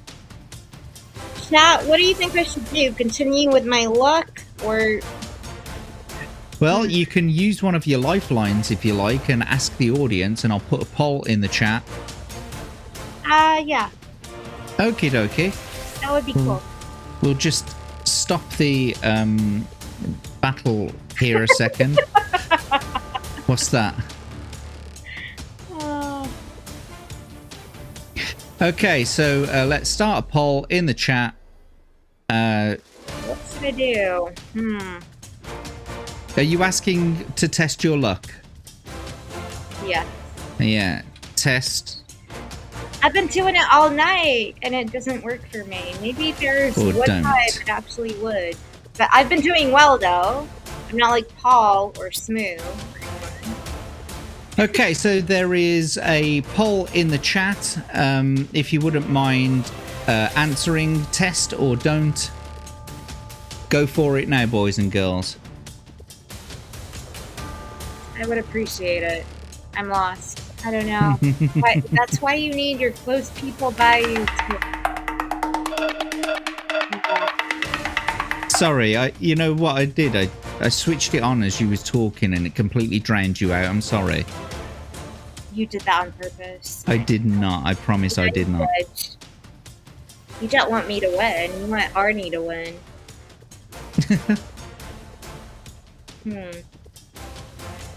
Okay, so I think we've had about 30 seconds. Okay. I'm going to end the poll, and it seems like people want you to test your luck. 60 to 40, though. So what are you going to do?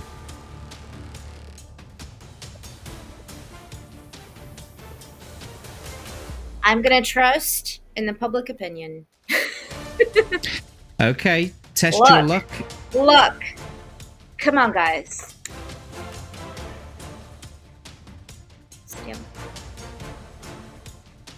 7 or below on 2d6.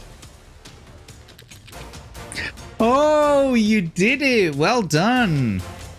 You were lucky. You got 7, so we'll reduce your luck down to... Do you, like, rig? Do I what? Do you rig things? How did that happen? Thank you so much, chat. You're wonderful. Yay. We beat Arnold Schwarzenegger. Awesome. Not quite yet. You've only just added 1 point back to your stamina, and we've reduced your luck down to 6. So if you wouldn't mind now continuing the next battle round by rolling 2d6 for the enemy, please. Okay. Fingers crossed. Nice. A 1 and a 3 gives them 13.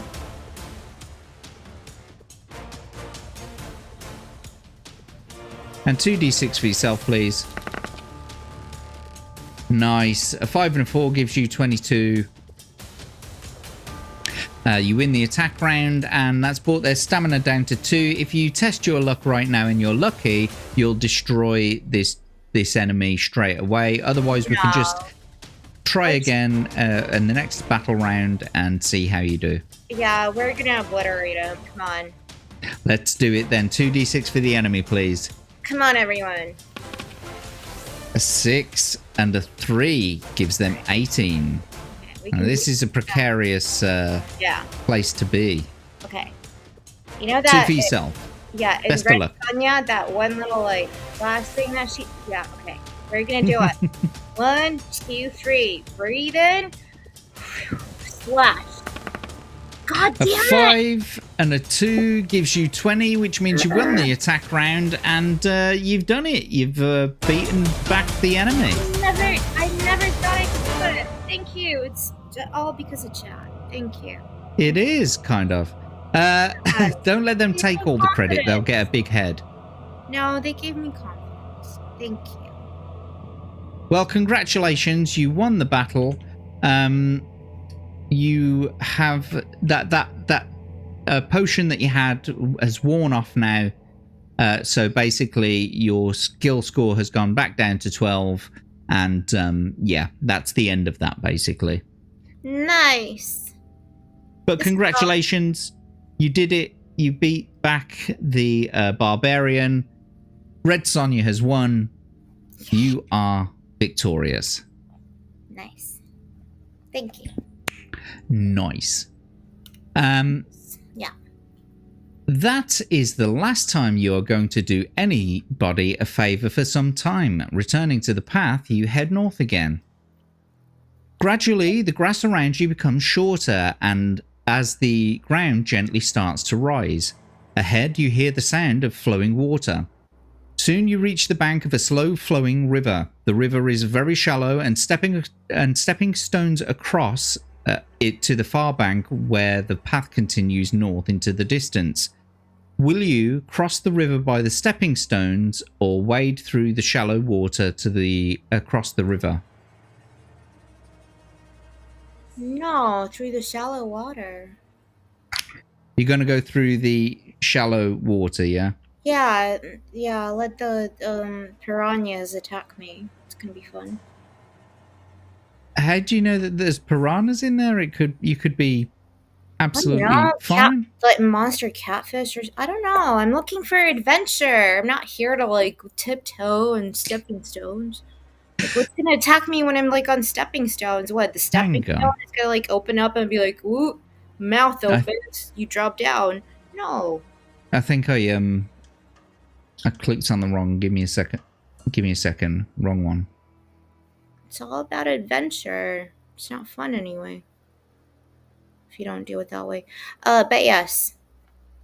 So it's shallow water. So through the shallow water. There we go. Oh, good gosh. You step into the water and wade across the river. The water is quite murky, and although the level only rises to your waist, you feel somewhat vulnerable to the creatures that may live in the river.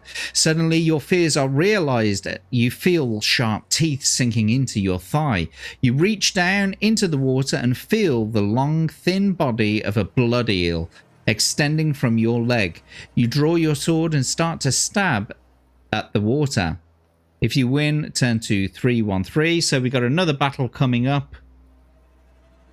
Your enemy has a skill of 5 and a stamina of 4. This should be fairly easy, I think. Yeah. Oh, and don't forget, you can always eat your provisions to restore stamina. You're currently behind by 4 stamina. From your initial stamina, so if you eat 1 provision, you'll go back up to 17 again. No, I'm good. I'm just gonna 1-3-1. Okie dokie then. Then let's get to it. Alrighty. Yeah. So roll 2d6 for the enemy then, please.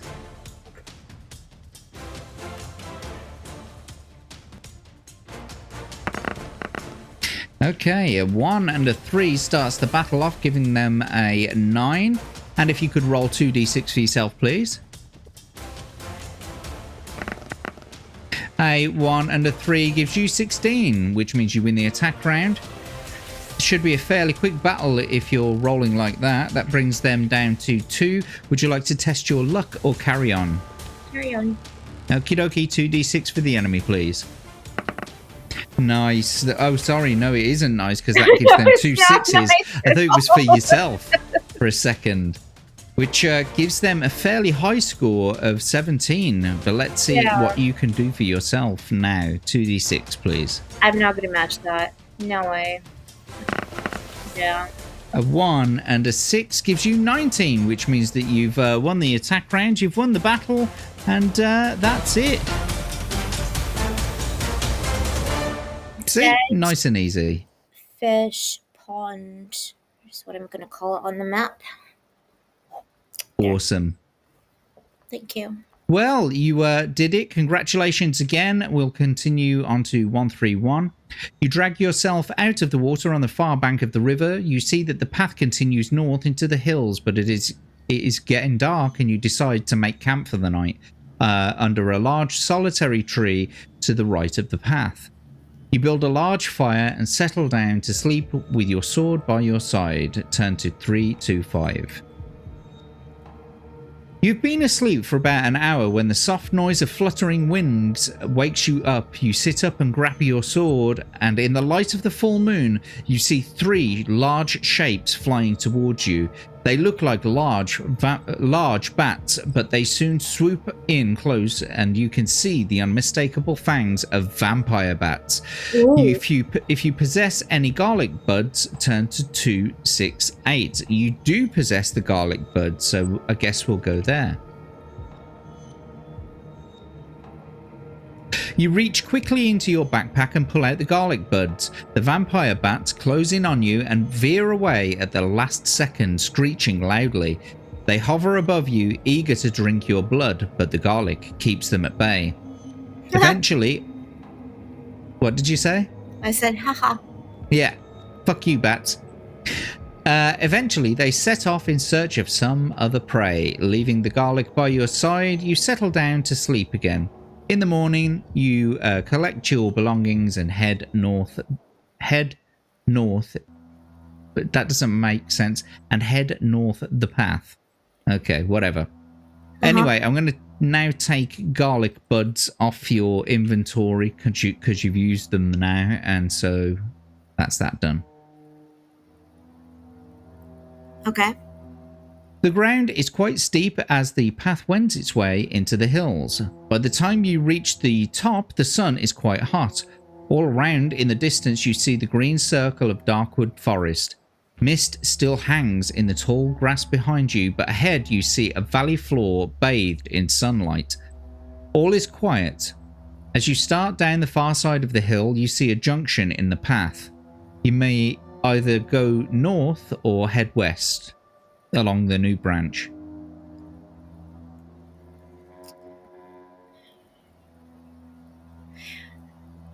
You know what? We need to get to, what was it called? That dwarven thingy. Well, you do, but you've also got to find a hammer. Find the hammer and the handle thing. So we need to go west now. Let's go west. Okay. West. Yeah, let's do that. The path leads along a ridge of the hill and ends at another junction. You see that the way south leads back to the river, so you decide to go north. Well, that wasn't very good. The path runs north. What? I said west. Yeah, but you did go west. And then it says... going north. No, let's go back. 119. We're going west. Wait. Yeah. Let's get back to 119 in a second. Just to make sure that I haven't, misread it. So, the ground is yada yada. At the junction in the path, you may either continue north down the hill or head west along the new branch. So we go west to 216. Yep. The path leads along the ridge of the hill and ends at another junction. You see that the way south leads back to the river. So you're at a new junction now, and now we're going north again. Okay. Got it. The path runs through a narrow gorge between two hills. You feel vulnerable and draw your sword, expecting to be ambushed at any moment. Unfortunately, because you are concentrating on watching the sides of the gorge, you do not see a small patch of leaves and branches on the path ahead. Your foot goes right through the thin covering of a bear trap, and you plunge 4 meters to the bottom of a rocky pit.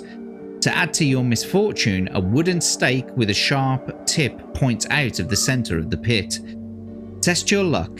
If you are lucky, you manage to avoid landing on the wooden stake, but fall heavily to the floor, lose 2 stamina points. If you're still alive, turn to 319. If you're unlucky, the point of the stake pierces your leg, and as you land, lose 2 stamina points for the fall and a further 2 stamina points for the injury to your leg.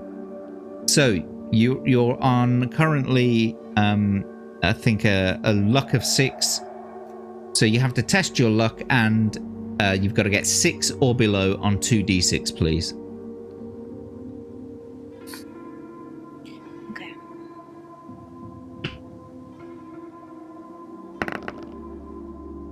You did it. Well done. You were lucky. So we'll reduce your luck down to 5 now. And you were lucky. Congratulations. Even though you still did a little bit of damage to yourself, it really wasn't as bad as you thought. So I'm also going to reduce your stamina down to 11 from 13. I don't know. Maybe it's the stakes. They don't do any damage to me.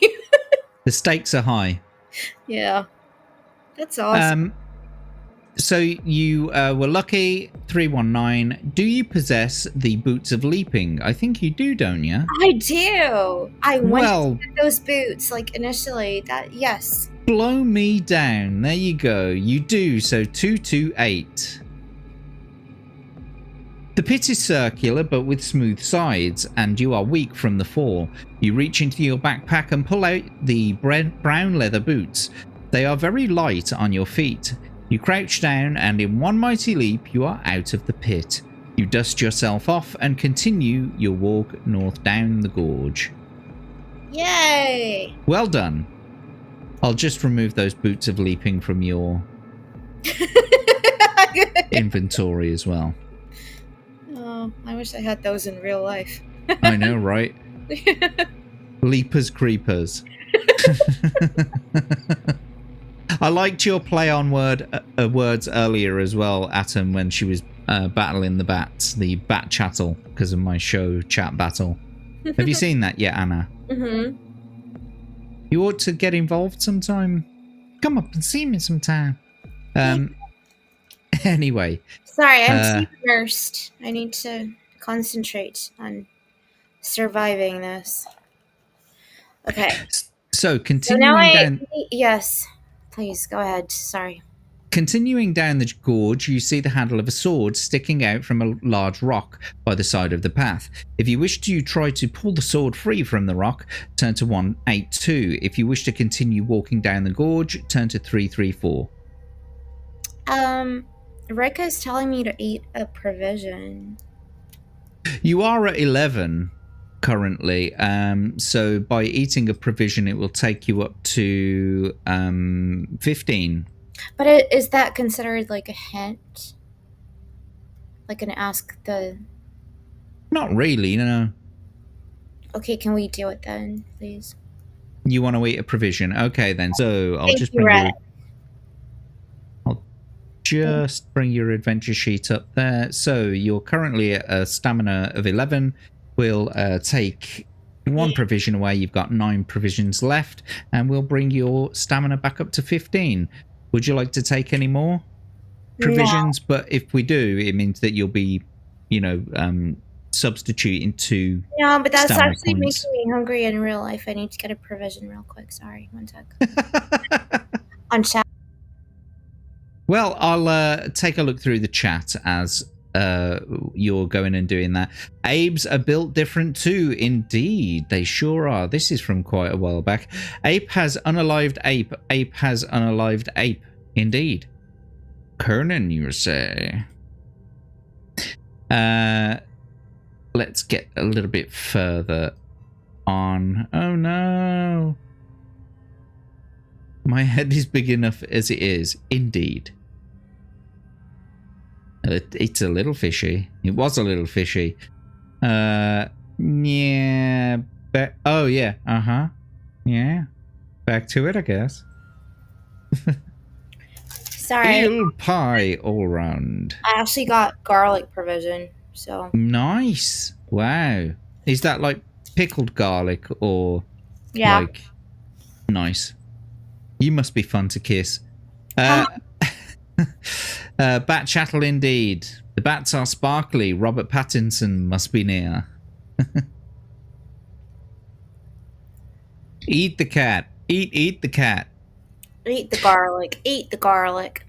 And we've got Samuel the Infamous in the chat. Good to see you, Sam. Thanks for dropping by.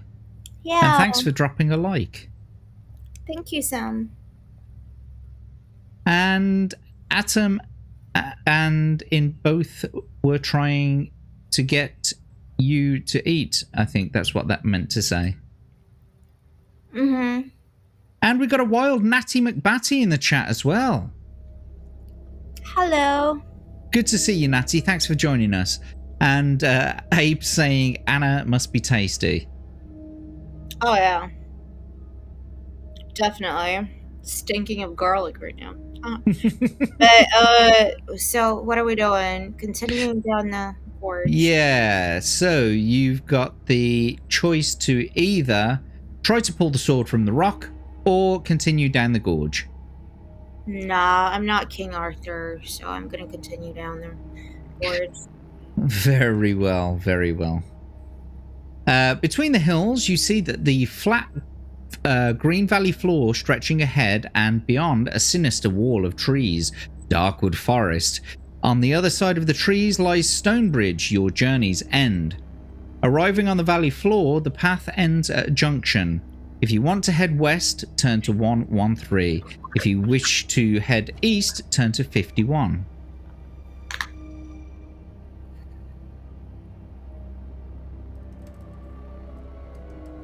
We're going to go east. Okie dokie. 51. Your walk along the green valley floor brings you to a junction in the path. If you wish to head north, turn to 199. If you wish to continue east, turn to 197. We're going to go east. Excellent.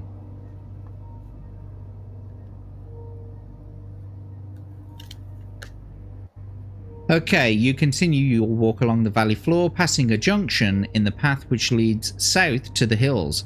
You soon arrive at another junction, and again, one of the branches leads south to the hills. If you wish to head north, turn to 163. If you wish to carry on east, turn to 393. No, we're going to go north now. Although it's a bright sunny day and a tiny grey cloud appears in the sky, it's very low and appears to be moving towards you. As it approaches, you see that it's moving very quickly. Finally, it hovers above you some 5 meters off the ground. Suddenly, a bolt of lightning shoots out from the cloud, hitting you on the shoulder. Lose 3 stamina points. If you're still alive, you see the cloud shoot off to the west at high speed. You pull yourself together and set off north again. Right, so unfortunately, that was just a bit of trolling from the weather. And you've been hit by a lightning bolt for some reason, and the clouds just fucked off. So now you're at a current stamina of 12. Would you like to take any provisions to bring yourself back up again? Yes. Please Okie take some dokie. provisions to bring us up. Okay, that's that you're down to 8 provisions now, and I'll bring your stamina up to 16. Right then, carrying on, a junction appears in the path. If you wish to continue north, turn to 150. If you wish to continue, if you wish to head west, turn to 236. Let's go west. The path ends outside a stone cottage with a thatched roof. A plaque covers the wooden door and reads, Aragon the Archmage. If you wish to enter the cottage, turn to 170. If you would like to go to the junction and head north, turn to 150. I mean, if it had Aragorn in it, I would want to enter the cottage. I mean, most definitely, I guess. I would like to meet Aragorn, perhaps not for the same reasons. But you know what? Archmage, yeah, sure. Why not? Maybe he'll teach me something, or again, one coin for me. I don't think he's gonna... Ooh. Interesting picture. Very interesting. What is that concoction? It is a very, very, very good question. However, you walk into a well-furnished room adorned with fine objects and woolen rugs. Sitting at a desk by the far wall of the room is an old man wearing purple robes and a conical hat. He rises from his chair and says, I am Aragon, and you are an insignificant mortal. You have the nerve to walk into my household uninvited, no doubt to rob me of my wealth and treasure. You are wrong, stranger. For I will relieve you of your wealth unless you give me 10 gold pieces and 2 objects from your backpack to add to my exquisite collection. I will turn you to stone. Are you wearing the Eye of Ember? Or Eye of Amber? You're not. So, turn to 3, 4, 6. I'm gonna fight him. Aragorn raises his right arm and spreads the fingers on his hand, saying, "Well, stranger, what is your decision? If you wish to give Aragorn what he requires, which is 10 gold, turn to 32. If you wish to ignore this threat and draw your sword, turn to 111. I'm gonna draw my sword. I don't give in to old men threatening me. Excellent. Right then, so turn to 111. Fight. The expression on Aragorn's face changes from confidence to fear. Perhaps he is not all that he makes himself out to be. Suddenly, he apologizes for being so aggressive, but explains that these lands are filled with bandits and murderers. He has to protect himself somehow by pretending to be a wizard of supreme power. He begs forgiveness and offers you 5 gold pieces if you will leave him in peace and tell nobody of his disguise. You accept his offer and leave his cottage. You walk back to the junction and you head north. Add 5 gold pieces to your total, so you now have 10. Okay. Thank you, old man. Yeah, cheers, old geezer. Yeah, don't Chicken shit. don't bully old people, but when they bully you, then bully them back. No, don't. Yeah. Don't. Yeah, push an old person over. Until they give you money. Yeah. Yeah, it's funny. No, I'm joking. Of course, I don't condone any violence to old people. No. Yeah. Anyway, walking north across the Green Valley, you see the dark green wall of Darkwood Forest looming up before you. The path leads straight into the thick undergrowth, and soon you are walking between tall, dark trees and thorny bushes. It is dark and quiet, and the path abruptly ends at a junction. So will you take the path in the west or the east?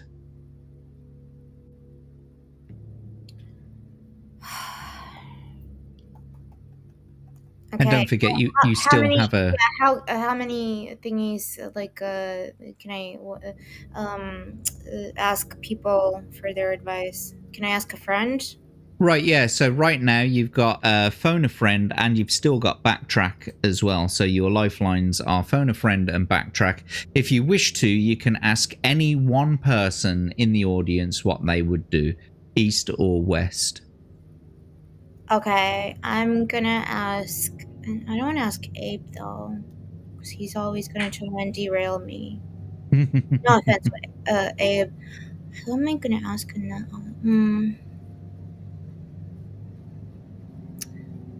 Rick, I'm gonna ask you, since you... So, Yes. Rick Cleary, you have been called upon by Anna to give her some advice. Which way do you think that she should go, west or east?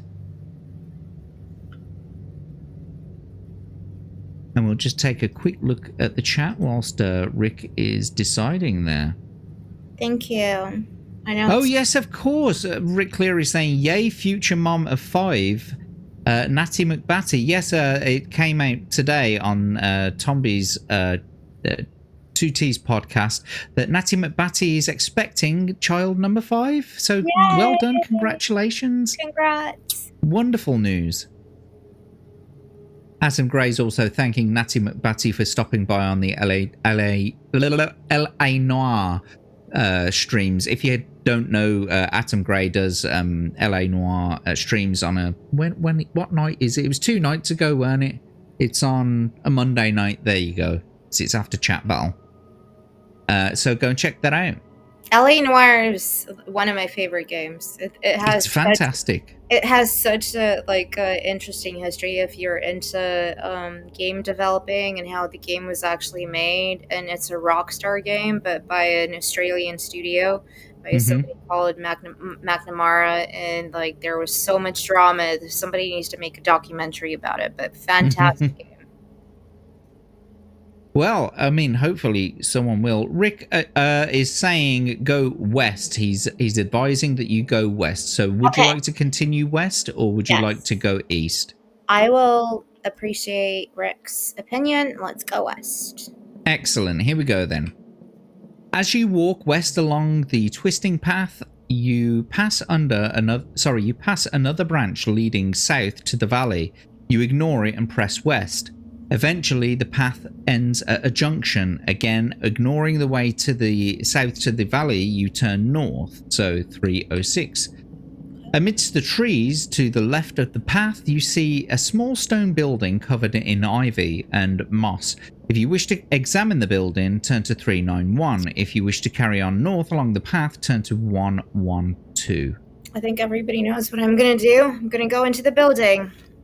It's like Blair Witch. Of course you're going to go into the building.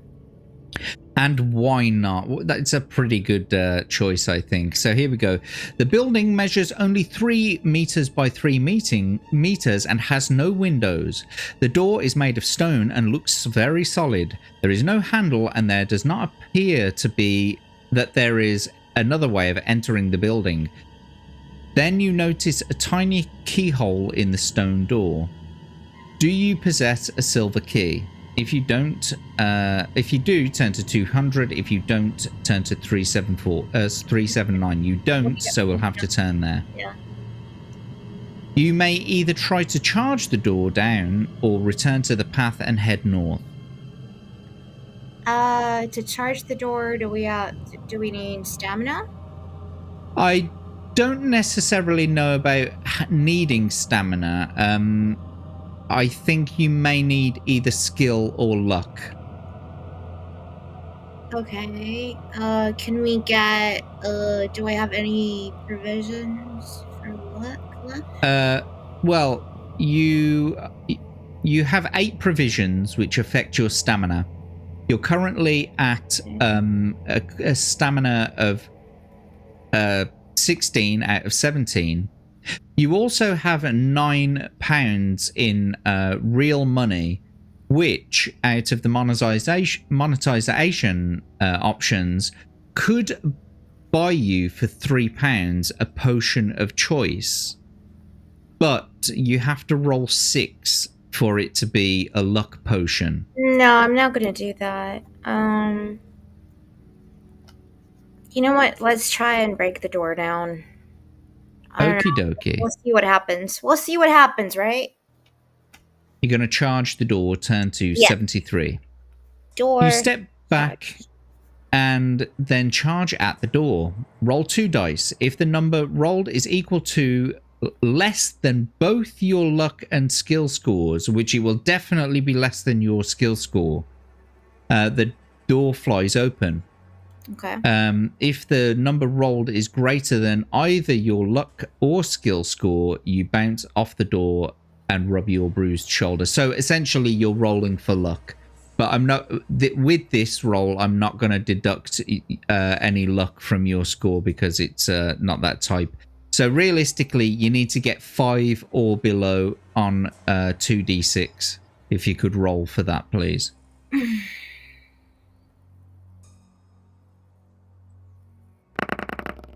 Well, that'll do it. We got it, gang. We got it. It is indeed less than both your current luck, which was 5, and I've reduced it now to 4, and it was less than your skill score, which is the highest possible, which is 12. The door flies open. Turn to 327. Inside, you see stone stairs leading down from the door into the gloomy depths. You cannot see a thing down the stairs. If you wish to descend the stairs, turn to 351. Yeah, if you we're wish going to... down there. No, we're going down there for sure. For sure, yeah. Well, I mean, the whole point was to do that. Yeah. So this is it. This is what you see down there. Oh no, we're gonna fight a skeleton now. Maybe. You carefully step down the stone stairs, feeling your way as you go. Your eyes slowly become accustomed to the dark, and you begin to make out shapes at the bottom of the stairs. You are standing in a small square room with a low ceiling. The floor is thick with dust and there are cobwebs everywhere. In the middle of the room there is what appears to be a large stone box measuring approximately 2 meters by 1. The top is a great stone slab. Along one of the rough stone walls you find a small alcove with a candle in it.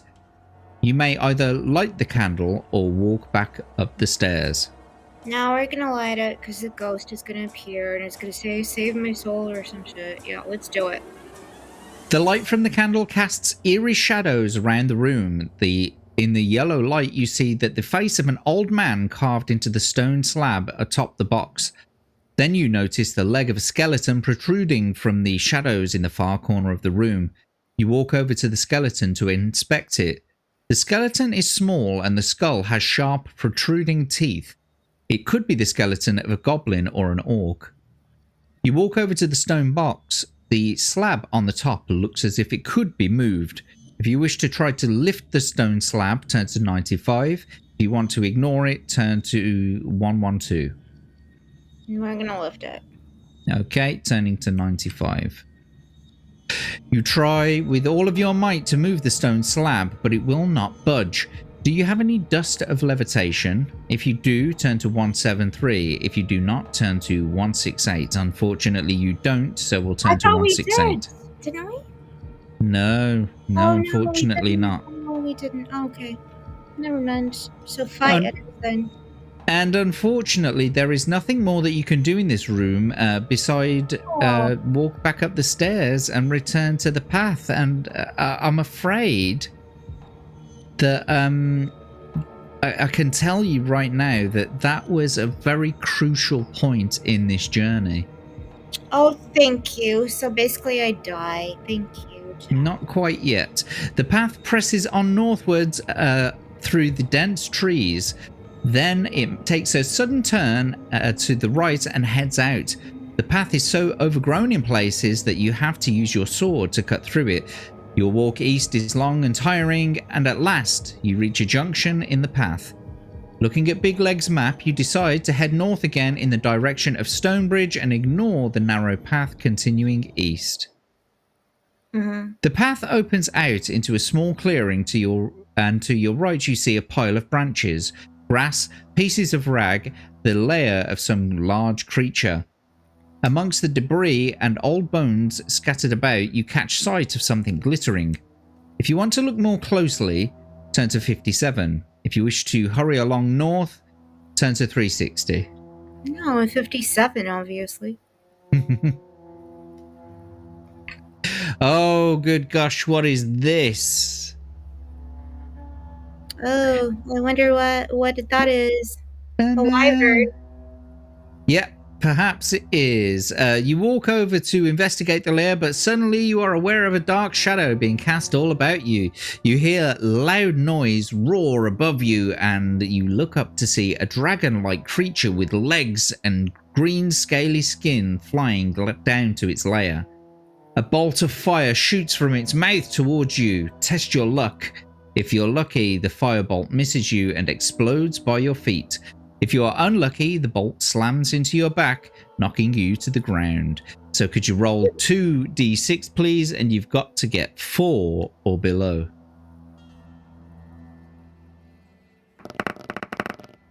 And I'm afraid not. And we're going to reduce your luck down to 3. This is rigged. This is rigged so bad. You don't I know, right? Win. No. Okay. Then I'm rolling again.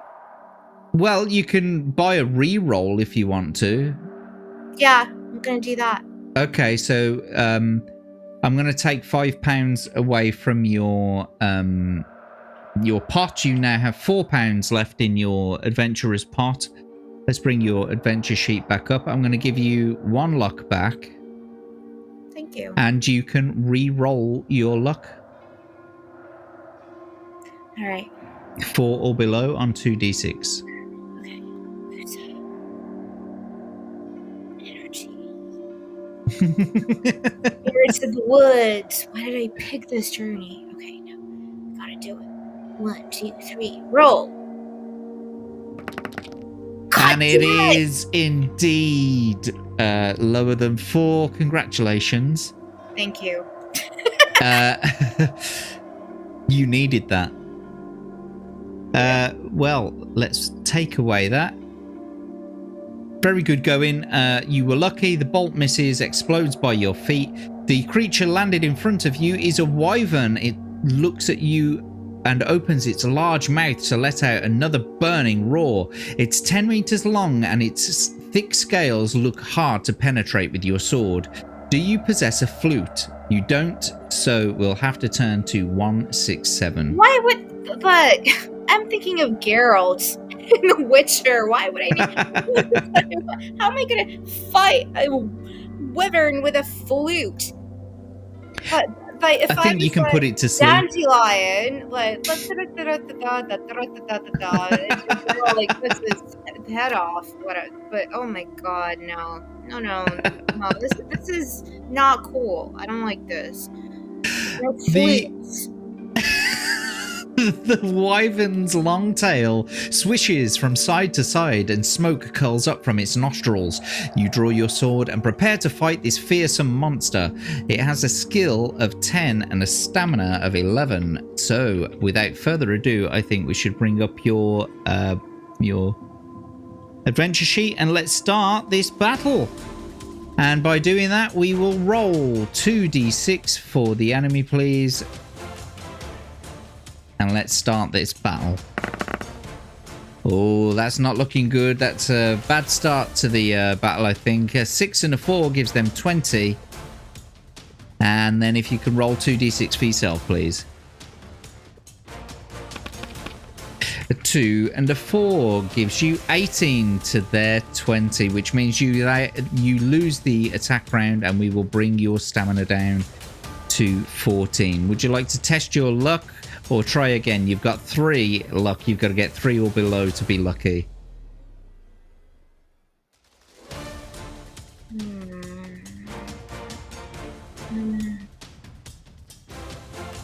No, I'm not going to test my luck anymore. Okie dokie. 2d6 for the enemy then, please. A 5 and a 3 gives them 18. And if you can roll 2 for yourself, please. Nice, a 5 and a 1. Oh, that was generally lucky. You've got 18 also, which means you parried blows. No harm, no foul. Carry on with the next attack round and 2d6 for the enemy, please. Nice, a 1 and a 2 only gives them 13. And then 2 for yourself, please.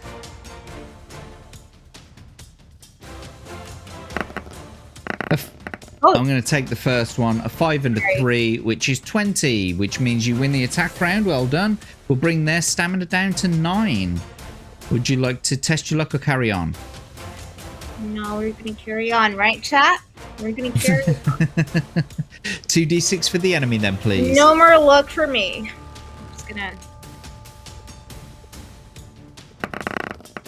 That's a 5 and a 1, gives them 16. That's fairly good. And 2 for yourself, please. Nice. A 3 and a 6 gives you 21. You win the attack round and will reduce their stamina down to 7. You're doing pretty well at the moment. At the moment. 2d6 for the enemy, please, for the next attack round. Oh, a 6 and a 4 gives them 20. And 2 for yourself, please. Oh, I don't know whether that's going to do it. A 3 and a 2 gives you 17, and that means they win the attack round, and we'll have to reduce your stamina to 12. Would you like to test your luck or carry on? What do I have left? 3 luck.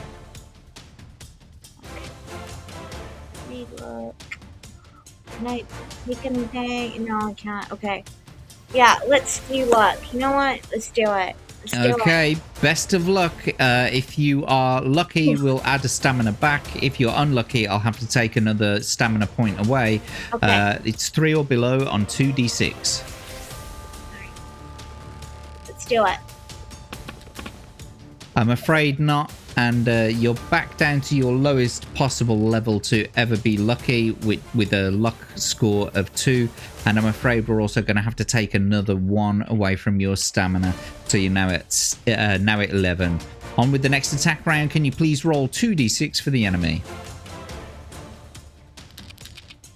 A 5 and a 1, and I see Atom Grey in the chat there dropping your links. Yes, go and follow Anasgameland on that link right there. Carrying on with the attack round, that gave them 16. And 2 for yourself, please. 2 5s. Nice, gives you 22. You win the attack round. Well done. That brings them down to 5. Test your luck or carry on? Carry on. Okay, 2d6 for the enemy, please. A 6 and a 2 gives them 18. And then 2 for yourself, please. Nice. A 6 and a 5 gives you 23. That means you win the attack round. We'll bring their stamina down to 3. Let's go. You gonna carry on? Yeah. Okay, 2d6 then. Nice. A 1 and a 3 gives them 14. And then 2 for yourself, please.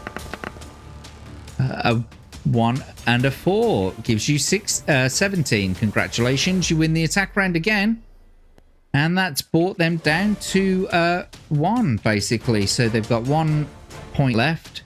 Would you like to test your luck or carry on? If you test your luck and you're lucky right now on 2d6, you've got to basically get snake eyes and you'll destroy them. Otherwise, we can just carry on with the next attack round. No, I'm not going to go snake eyes. Will I, chat? I don't think I will. Should I do it?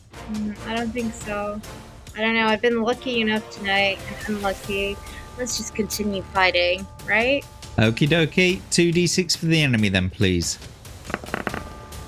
A 3 and a 2 gives them 15, which is pretty good. And now if you can roll 2 for yourself, please. All right, everyone. Whatever happens, we tried. We fought. Excellent. A 2 and a 2 gives you 16. You won the attack round, which means you won the battle completely. You've destroyed them.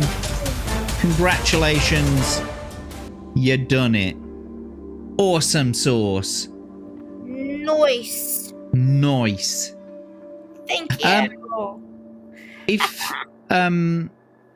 you want, don't forget you could use 4 of those pounds to spend £3. Buy you a coffee. Yes, I know. Well, you could, but you could spend £3 on a potion of choice. You'll have to roll a 6 on 1d6 for it to get the luck.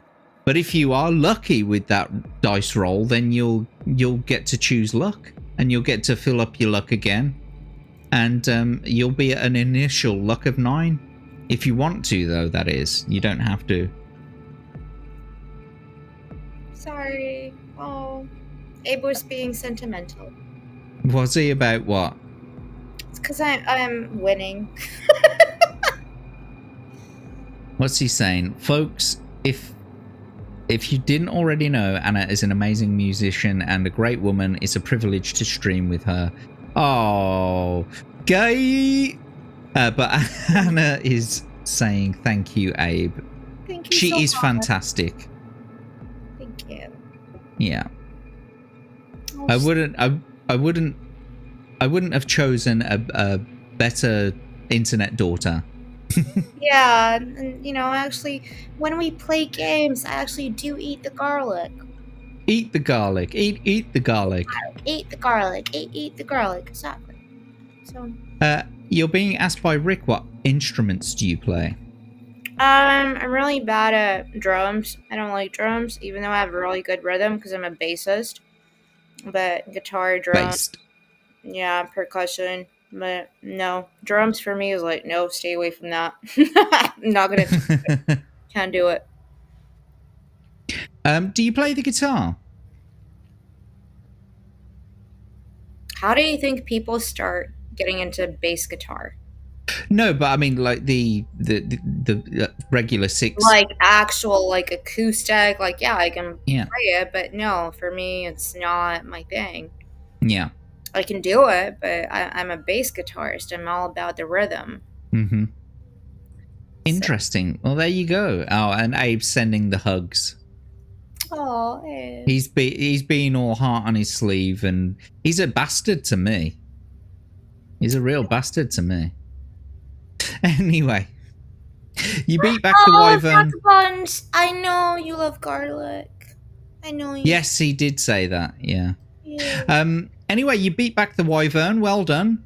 You walk around the motionless wyvern and start to rummage through its lair and surrounding debris. You find a gauntlet made of plate iron and a throwing knife, 10 gold pieces, and a gold ring. You put the knife and the gold pieces in your backpack, so I'll just do that for you now. You've now got 20 gold and a knife. Now,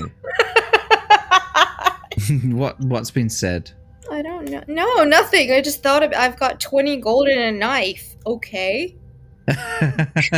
And wonderfully, Crimson Shadow has come in with another $10 dibdobs Oh. and given you another gift to go towards your pot. So you now have a pot of 14 real pounds to spend on re-rolls or any other of the monetization options that we have there. You've gone over £10 now, which means that you could spend it on what I call the devil dice, or it's a devil die. Basically, you roll one die, and a roll of 1 reduces all current stats. A roll of 2 removes either 2 provisions or removes 1d6. Sorry, no. It removes 2 provisions. A roll of 3 removes 1d6 of gold, and 4 removes 1d6. Sorry, removes 1 potion. However, you do have the choice, as you do have the chance, sorry, of either rolling a 5 and getting +1 to any stat that you want, or if you roll a 6, you can add 1d6's worth of gold. Alternatively, oh no, that's for them to choose. Alternatively, a £10 donation spawns a random enemy, which I doubt that you want to do for yourself. Why would I want to do that? That's yeah, but it's if they donate and they say spawn a random enemy, then an enemy will be spawned. No, it's like it's not up to me. It's like whatever chat decides. Well, there was no message attached really to the. Oh, and I don't have any more like ask chat. I'm afraid not. You've used both of those lifelines. Your Ask the Audience and your Phone a Friend you've used. You now only have Backtrack left. Okay, but I'm still not dead though. So why are No, you're not. You may want to use your Backtrack in a second if you choose. No, I don't. Well, I mean, no. I want to.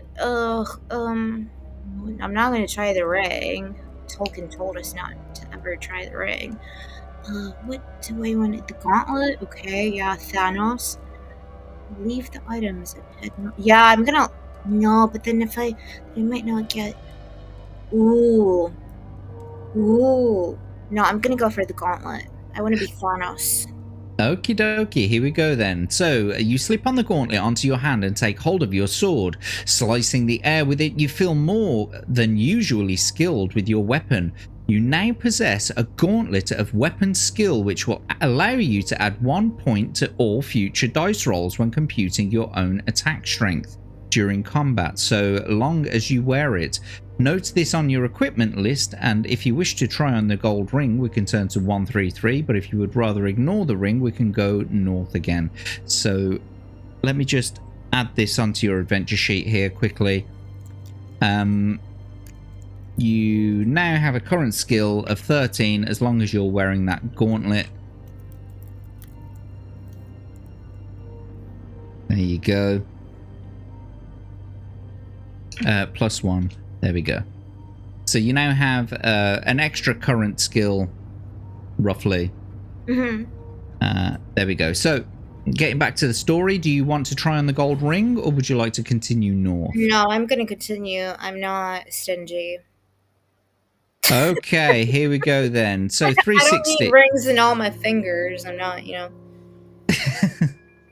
Here we go then. So turning to 360, here's the image that's associated with the page.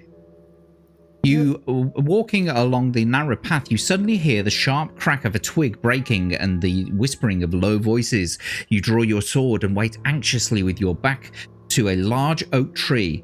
Then from behind the trees opposite you step 4 men and a woman dressed in green tunics.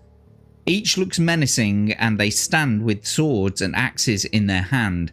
The young woman steps forward and tells you that you are trespassing on their territory and you must pay a levy of 5 objects from your backpack or face the consequences. Do you wish to give them what they want, or would you rather spit on the ground in reply and fight them? Now, I will say that when we say 5 objects, each single gold will count as an object. So you could give them 5 gold rather than any of your magical objects. Okay, but I don't like the fact that there's 1 guy and 3 women. Like, what is this? Some kind of like hostage situation with No, it's and like the Wonder Woman, where they're holding him hostage or something. No, it's 1 woman, 4 men and 1 woman. Okay, She's the leader. All right.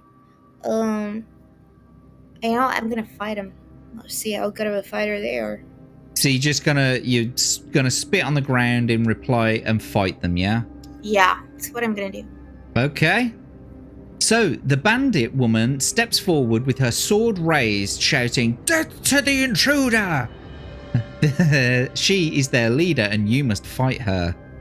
So I guess we'll get on with that shortly, but if you manage to defeat her, you must then fight the other 4 bandits in pairs. Both members of the pair will have a separate attack on you in each attack round, but you must choose which of the 2 you will fight.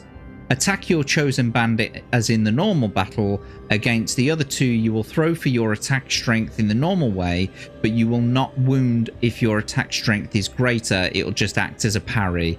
But if they get the greater attack strength, then you will incur a blow, basically. So the first lady bandit has a skill of 8 and a stamina of 6. Are you sure you wanted to go this way? We could do a backtrack. No. No? Okay, fair enough. In that case then, let's get your adventure sheet back up and we will start the next battle. So let's do this against the warrior woman, the bandit woman. If you wouldn't mind, please, rolling 2d6 for your enemy.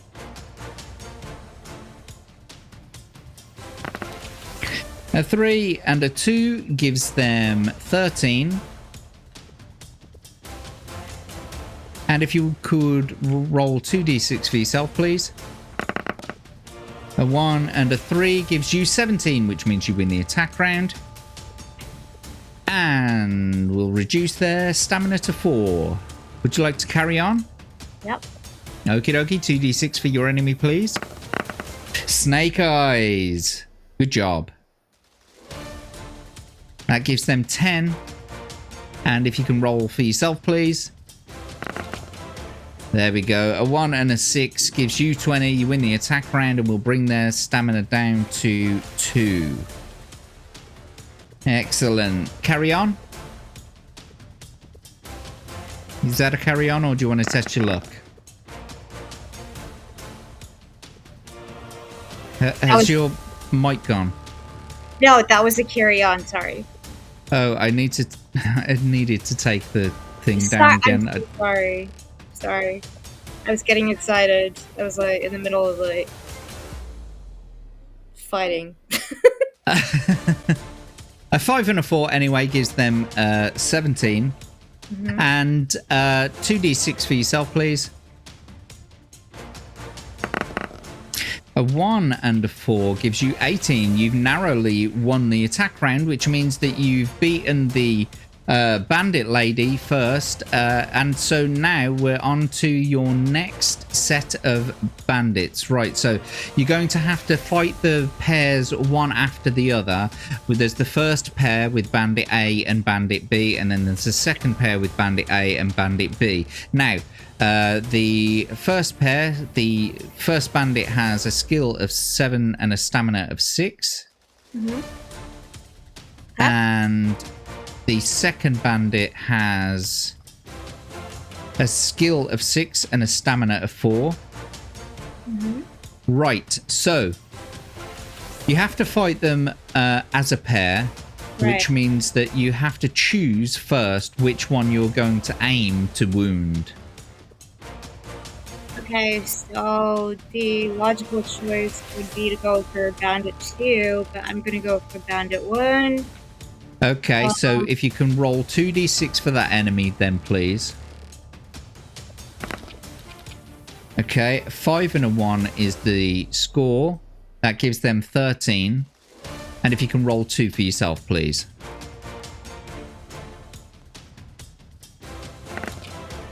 A 1 and a 5 gives you 19, which means you win the attack round. And you've reduced their stamina down to 4. And would you like to test your luck, or would you like to roll for the next enemy? Nah, we're gonna roll on this one. We don't test our luck with bandits.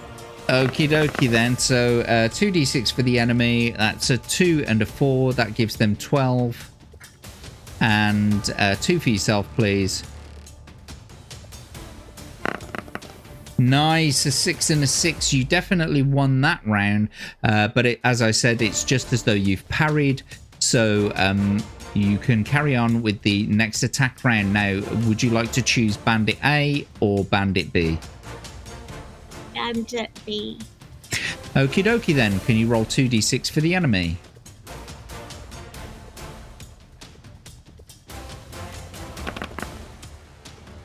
A 2 and a 5 gives them 13. And can you now roll 2d6 for yourself, please? A 1 and a 1 is 15. Oh, well, you managed to still do it. So you win the attack round. We'll reduce their stamina down to 2. Well done. And now can you roll for the other enemy, please? Oh, a 6 and a 6 gives them 19. And now if you can roll 2d6 for yourself, please.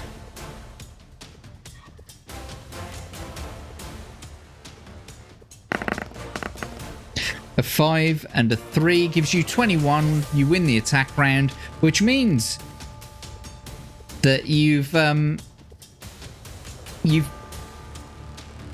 that attack round, parried blows, and now you've got to choose which monster you want to battle next. Oh.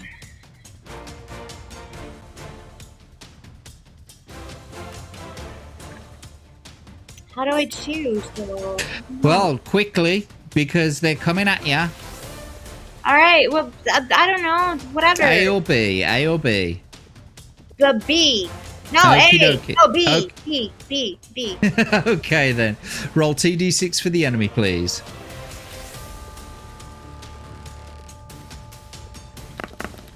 That's a 2 and a 6. That gives them 14. And then 2 for yourself, please. A 2 and a 4 gives you 19. You win the attack round. That means you've defeated that enemy. So they are now dead, but you've still got to roll for the other enemy. So 2d6 for them, please.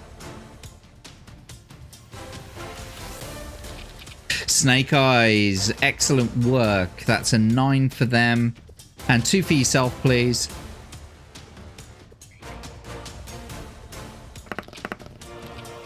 Two and a 1, that gives you 16. Yeah, you definitely parried that blow, so well done. And now you've got to roll again to see about attacking them. 2d6 for the enemy, please. Come on, guys. We got this. You have got this. A 6 and a 1 gives them 14. And now 2 for yourself, please. Excellent. A 6 and a 4 gives you 23, which means that you win the attack round. That's brought their stamina down to 2. Would you like to test your luck at all or carry on? You said no luck against the bandits, so I assume you want to carry on. Yeah, there's no luck against bandits. So, Okie dokie. here we go. 2d6. Oh, dearie me. That's a 6 and a 6, giving them 19. Yeah. And 2 for yourself, please. Never give up. Trust your instincts. Yes. A 6 and a 2 gives you 21. You win the attack round. That means you've beaten back that pair of bandits. And now it's on to the second pair of bandits. The first bandit has a skill of 7 and a stamina. How many bandits are there? I did say 2 pairs, 2 bandits each pair. No. Of course. Do I have a missile gauntlet or something? Just like No, you see that needed to be used at a certain point in the game, so it will tell you on the page when you get to use those things. However, for now, you've got to battle an enemy that has a skill of 7 and a stamina of 5. And the other one has a skill of 5 and a stamina of 6. Mm-hmm. So, can you please choose monster... Oh, shite. Can you please choose monster A or B? Okay. Yeah. Yeah, and monster O shite A. Okie dokie, then monster A it is. 2d6 for the enemy, please.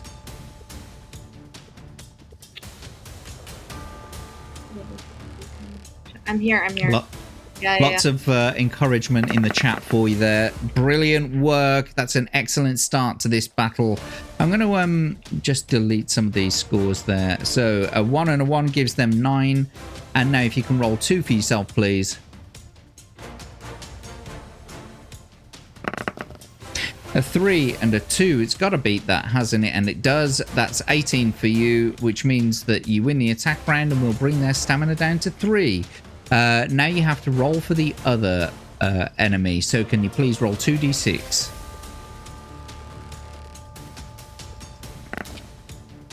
I'm going to take it as a 6 and a 4. That gives them 15. And if you can roll for yourself, please. Okay. I'm getting so nervous. I don't know why. Don't be nervous. Everything's working out just fine. That's 23 to their 15. You've parried blows. Now you've got to choose monster A or B. We'll stick with the ship monster A. Okie dokie, ship monster A. Roll 2d6 for their for their attack strength.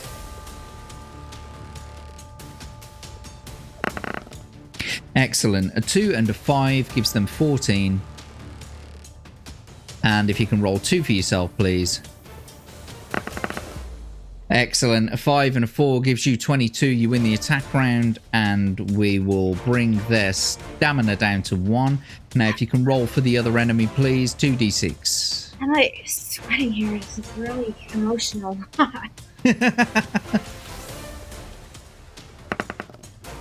A 1 and a 2, it gives them 8. That's an extremely low score. Yeah, 2d6 for yourself, please. Surely this is bound to work. Parry that blow. Yeah, with 4 and a 2, that easily beats that 19 to 8. So you've parried blows. Now, would you like to choose monster A or B? Oh god, I'm so sick of monster A. Can we go for B now? Absolutely. 2d6 for the enemy, please. Step monster B. The Golgothan. Yeah. A 5 and a 4 gives them 14. And 2 for yourself, please.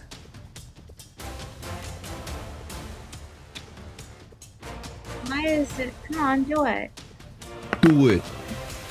A 4 and a 2 gives you 19 against their 14. That means you win the attack round and we'll bring their stamina down to 4. Now, can you roll for the other enemy, please? To see if you parry. 2d6. And another one.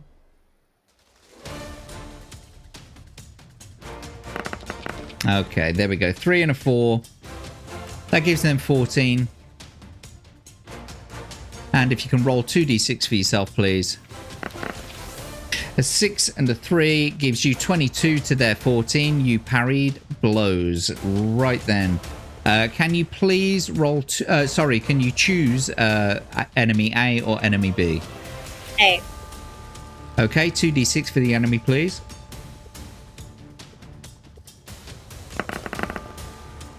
A 1 and a 6 gives them 14. And 2 for yourself, please. We're getting so close now, boys and girls. We're nearly there. 21 for you against their 14. You win the attack round.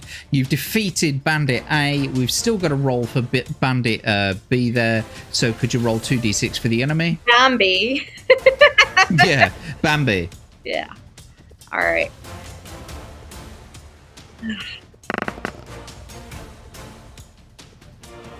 A 1 and a 2 gives them 8. Yep. And 2 for yourself, please. A 1 and a 3 gives you 17. That means you've easily parried blows. Can you roll again for them, please? A 2 and a 6 gives them 13. And 2 for yourself, please. Excellent. A 5 and a 6 gives you 24. You win the attack round. That means we'll bring their stamina down to 2. And I assume you want to carry on. I mean, what was all that effort for then? I don't want to carry on, of course. Well, I mean, you could test your luck. If somebody ever found this, they'd be like, this is some kind of psychotic person writing all these numbers. Yeah, of course. Maps. 2d6 for the enemy then, please.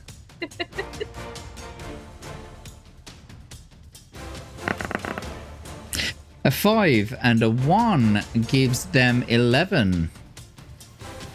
Okay. And 2 for yourself, please, to end the battle or not. Alright, we need to collectively chat. Jack is not included, because he's the master. We need to do a big...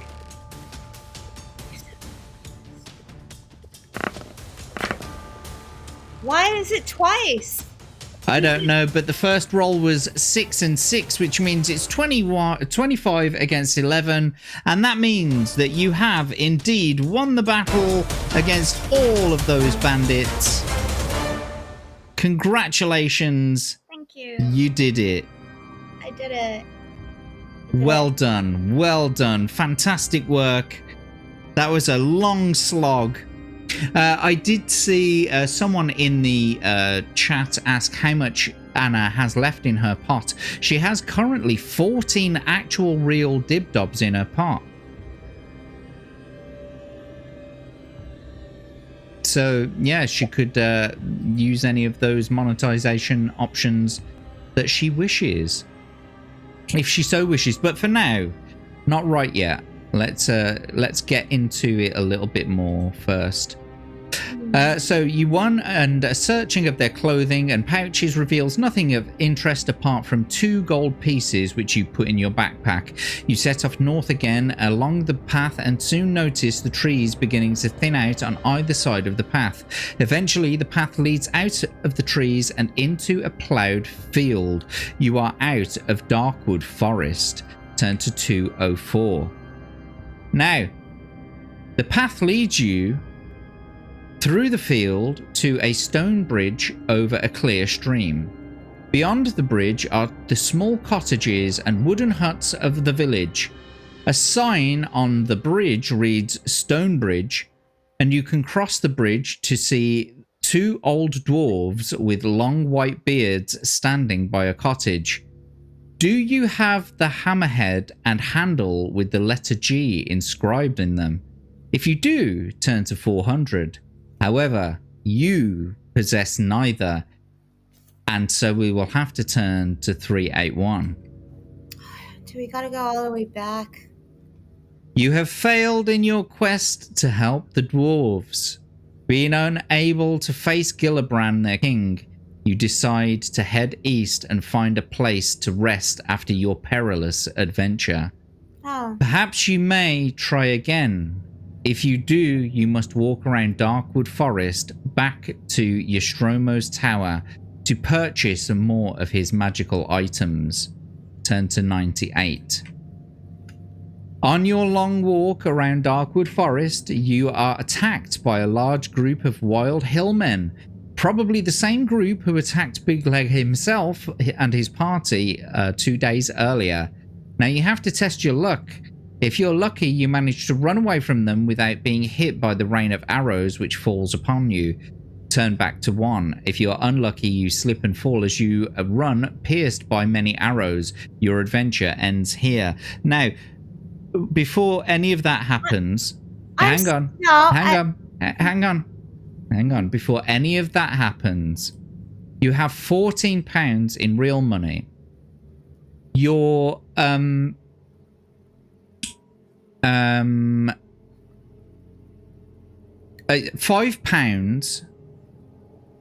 out of your £14 of real money will return all stats to their initial values. So that means if you use £5 out of the 14 that you have, you can restore all of your stats back to their original value, meaning your stamina will be 17, your luck will be 8. Mm-hmm. Alternatively, as well, you could purchase and try for a potion of luck, which will cost you a princely sum of £3. No. Okay. Would you like to spend £5 of that real money on putting your stats back up to their initial value? No. I don't want to go through the same journey again. I want to I know it sounds kind of boring, but I'd rather you take that money and buy some coffee. Well, I mean, I'm still going to get it anyway. This is just things that you can buy. No, but that's kind of like a good ending, though. Like, what does he want me to know? So basically, So basically, you'll go back to 1 with everything that you have here, all the knowledge, all of your stats currently as they are, all of the magical items, and you'll go back to your Stromos with your 20 gold that you have in your inventory, and you'll be able to buy more objects and go a different way. It just means that we'll have to bring you back on for the next adventure. But you've still got to either test your luck or just give up here. Yeah, no, I get it. No, I would like to do it over again, but like I'm just saying, like, this is a good way to end a story. Fuck those dwarves. Why was I even like, I encountered a dwarf who came at me. He's like, oh, I'm dying. And then I buried him, took his money, and he's like, oh, save this. And then I go on an adventure. and have to do all this stuff. And then it's like, oh, the doors are like, did you get? And I'm like, yeah, whatever. Just walk down the street, and then I get murdered. Okay, great story. That is an uncanny summary of your journey so far. No, it was no. I would love to go back and redo it and make different choices. Well, you can. If you're lucky, if you buy any of these bonuses, right? Like, so if you refill your stamina, yeah, or sorry, if you refill your luck right now by spending £5 out of this money pot that you've got, right, you might roll an 8 or below. However, you could also spend a little bit of that money and try and get a potion, a luck potion, and then you'll increase your luck by 1 extra point as well, won't you? So you'll have 9 luck. Yeah, I get you. That's what it's there for. That's what the pot is there for. It's so that you can draw from it by buying one of your bonuses. Okay, well, you do what you think is best for my next adventure, if you will have me. But I'm not gonna start doing it right now, because right now I'm just like really enjoying the fact that I died a hero's death, being shot by dwarves or bandits or whatever, and I loved the adventure. It was okay then. Well, in that case, and by the way, I didn't die straight away, so. Well, since you're on this page, will you please roll 2d6 for your luck? If you're not going to increase any of your stats, yep, and there we go. Unfortunately, you were unlucky, and here, I'm afraid, Anna, is where your adventure ends.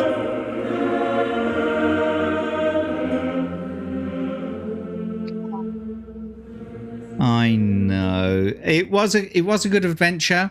You've still got £14 in the pot for the next time you get here. So yeah, congratulations. You lost. You have you have joined the ranks. This and send it to you. This is brilliant. Yeah. Hang on, let me get back to the EV Mux because I can't see what you're doing at the moment. What did you do? You got to send me a photo of what? No, of the maps. Oh yes, share them on Twitter with us a little bit later. It's like, what the hell is going on there? I don't even know. Yes, well, unfortunately, I'm afraid your journey has ended somewhat. Yes, and perhaps you could play the game again next time. But next time you're on, since you've died and this is the end of your journey, you may not be playing the same book next time. However, you have got £14 in your personal adventurer's game pot for use on the next adventure. So congratulations there. And I think you did extremely well working your way through that. You made some extremely good choices. You had very good luck on the majority of dice rolls. And yeah, it's been an absolute pleasure to be your dungeon master for the day. Have you enjoyed yourself? I really did. Thank you so much. I've never played anything like this. So. And the chat were very supportive. And in most cases, the chat are useless. Really, honestly, on every stream, the chat is notorious for being absolutely useless at making choices. And they did pretty well today to help you run that. I really appreciate it. It was I never like even did like, you know, like board games or anything, so you're the first person to actually like bring me in. Like I've done like, you know, Baldur's Gate and like online games and stuff, but actually interacting with people, that's the first time I've ever done that, so thank you. No, and it's been a wonderful pleasure to have you on. We are going to kick you into the back of the studio so we can have a little quick natter after the stream. However, before we do say goodbye to you, would you please shill all of your wares? So what is today? Today is already Friday for us in the UK.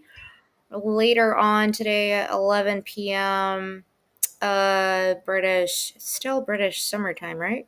Yeah, BST. So 11 p.m. BSD, I'm going to be on with Dad Man Walking for the pilot of our new show, Get Over It, where we're going to be Fantastic. talking about a whole bunch of like just, elevating kind of like the YouTube scene and talking about good things. Mm-hmm. And then back on Saturday morning, 7 a.m. British summertime with the lads for the pub. With Della Made Me Do It, Samuel the Infamous, Paul Hadouken, your favorite, Mm-hmm. Abe as well, Mr. Grant Gregory, Kenzo when he can make it, and then the full Aussie at 2:30 p.m. British summertime. After that, where we're gonna be geeking out and being kind of just British or Australian. I don't know. It's weird. We're just making fun of Americans all the time, basically. And then later on in the evening with Samuel the Infamous for Screaming into the Void on his show at 11 o'clock BST. And then on Sunday, I'm actually going to go to church. Wonderful. Yeah. It looks like that a lot of people in the chat were a little bit upset that you didn't take the choice to refill your stats, basically. But well done. I think you played a good adventure, and it was a good place to end it. Yeah, that's it. I'm afraid, Anna. Thank you very much for coming on the show, and I'm afraid until next time your adventure is now over. So we will say goodbye to you. Thanks for coming on. Take care. And as for me, I am Jack Tarlad. You can find me on all of my socials at Jack Tarlad. You can find my link tree in my Twitter bio. You can also follow the Read and Roll channel on Rumble and on YouTube. You can also follow my Jack Tarlad channel on Rumble and YouTube. What have we got going on? So Mondays, of course, at 10 o'clock, we've got a brand new show. I say brand new. It's been going for about 5 weeks now, called Chat Battle, where you get to put your name on the wheel of names. You get chosen to face off against your fellow chatters and buy bonuses and just thwack the hell out of each other. 2 balls with bats battling against each other. It's a lot of fun. Seems to be a fan favorite at the moment. So come and join us on a Monday night at 10 o'clock. And then on Tuesday at 10:30 on both mine and Abe's channel, we have the Jack and Abe show. And last week was a roaring success. Go back and see the VOD if you haven't already. And then on Wednesday, it's the Hump Day Chinwag at 8 o'clock British time on Tomby and the gang's respective channels. And then it's back to Thursday nights at 10 o'clock for more Read and Roll. Next week, we have Smoother DJ coming on, so look out for that. Apart from that, though, thank you so much to all of you in the chat. You've been absolutely fantastic. Thank you to all of our wonderful donators, and we really appreciate the support. You all know who you are. I'm not going to go through you all right now, but I guess until the next time we see you,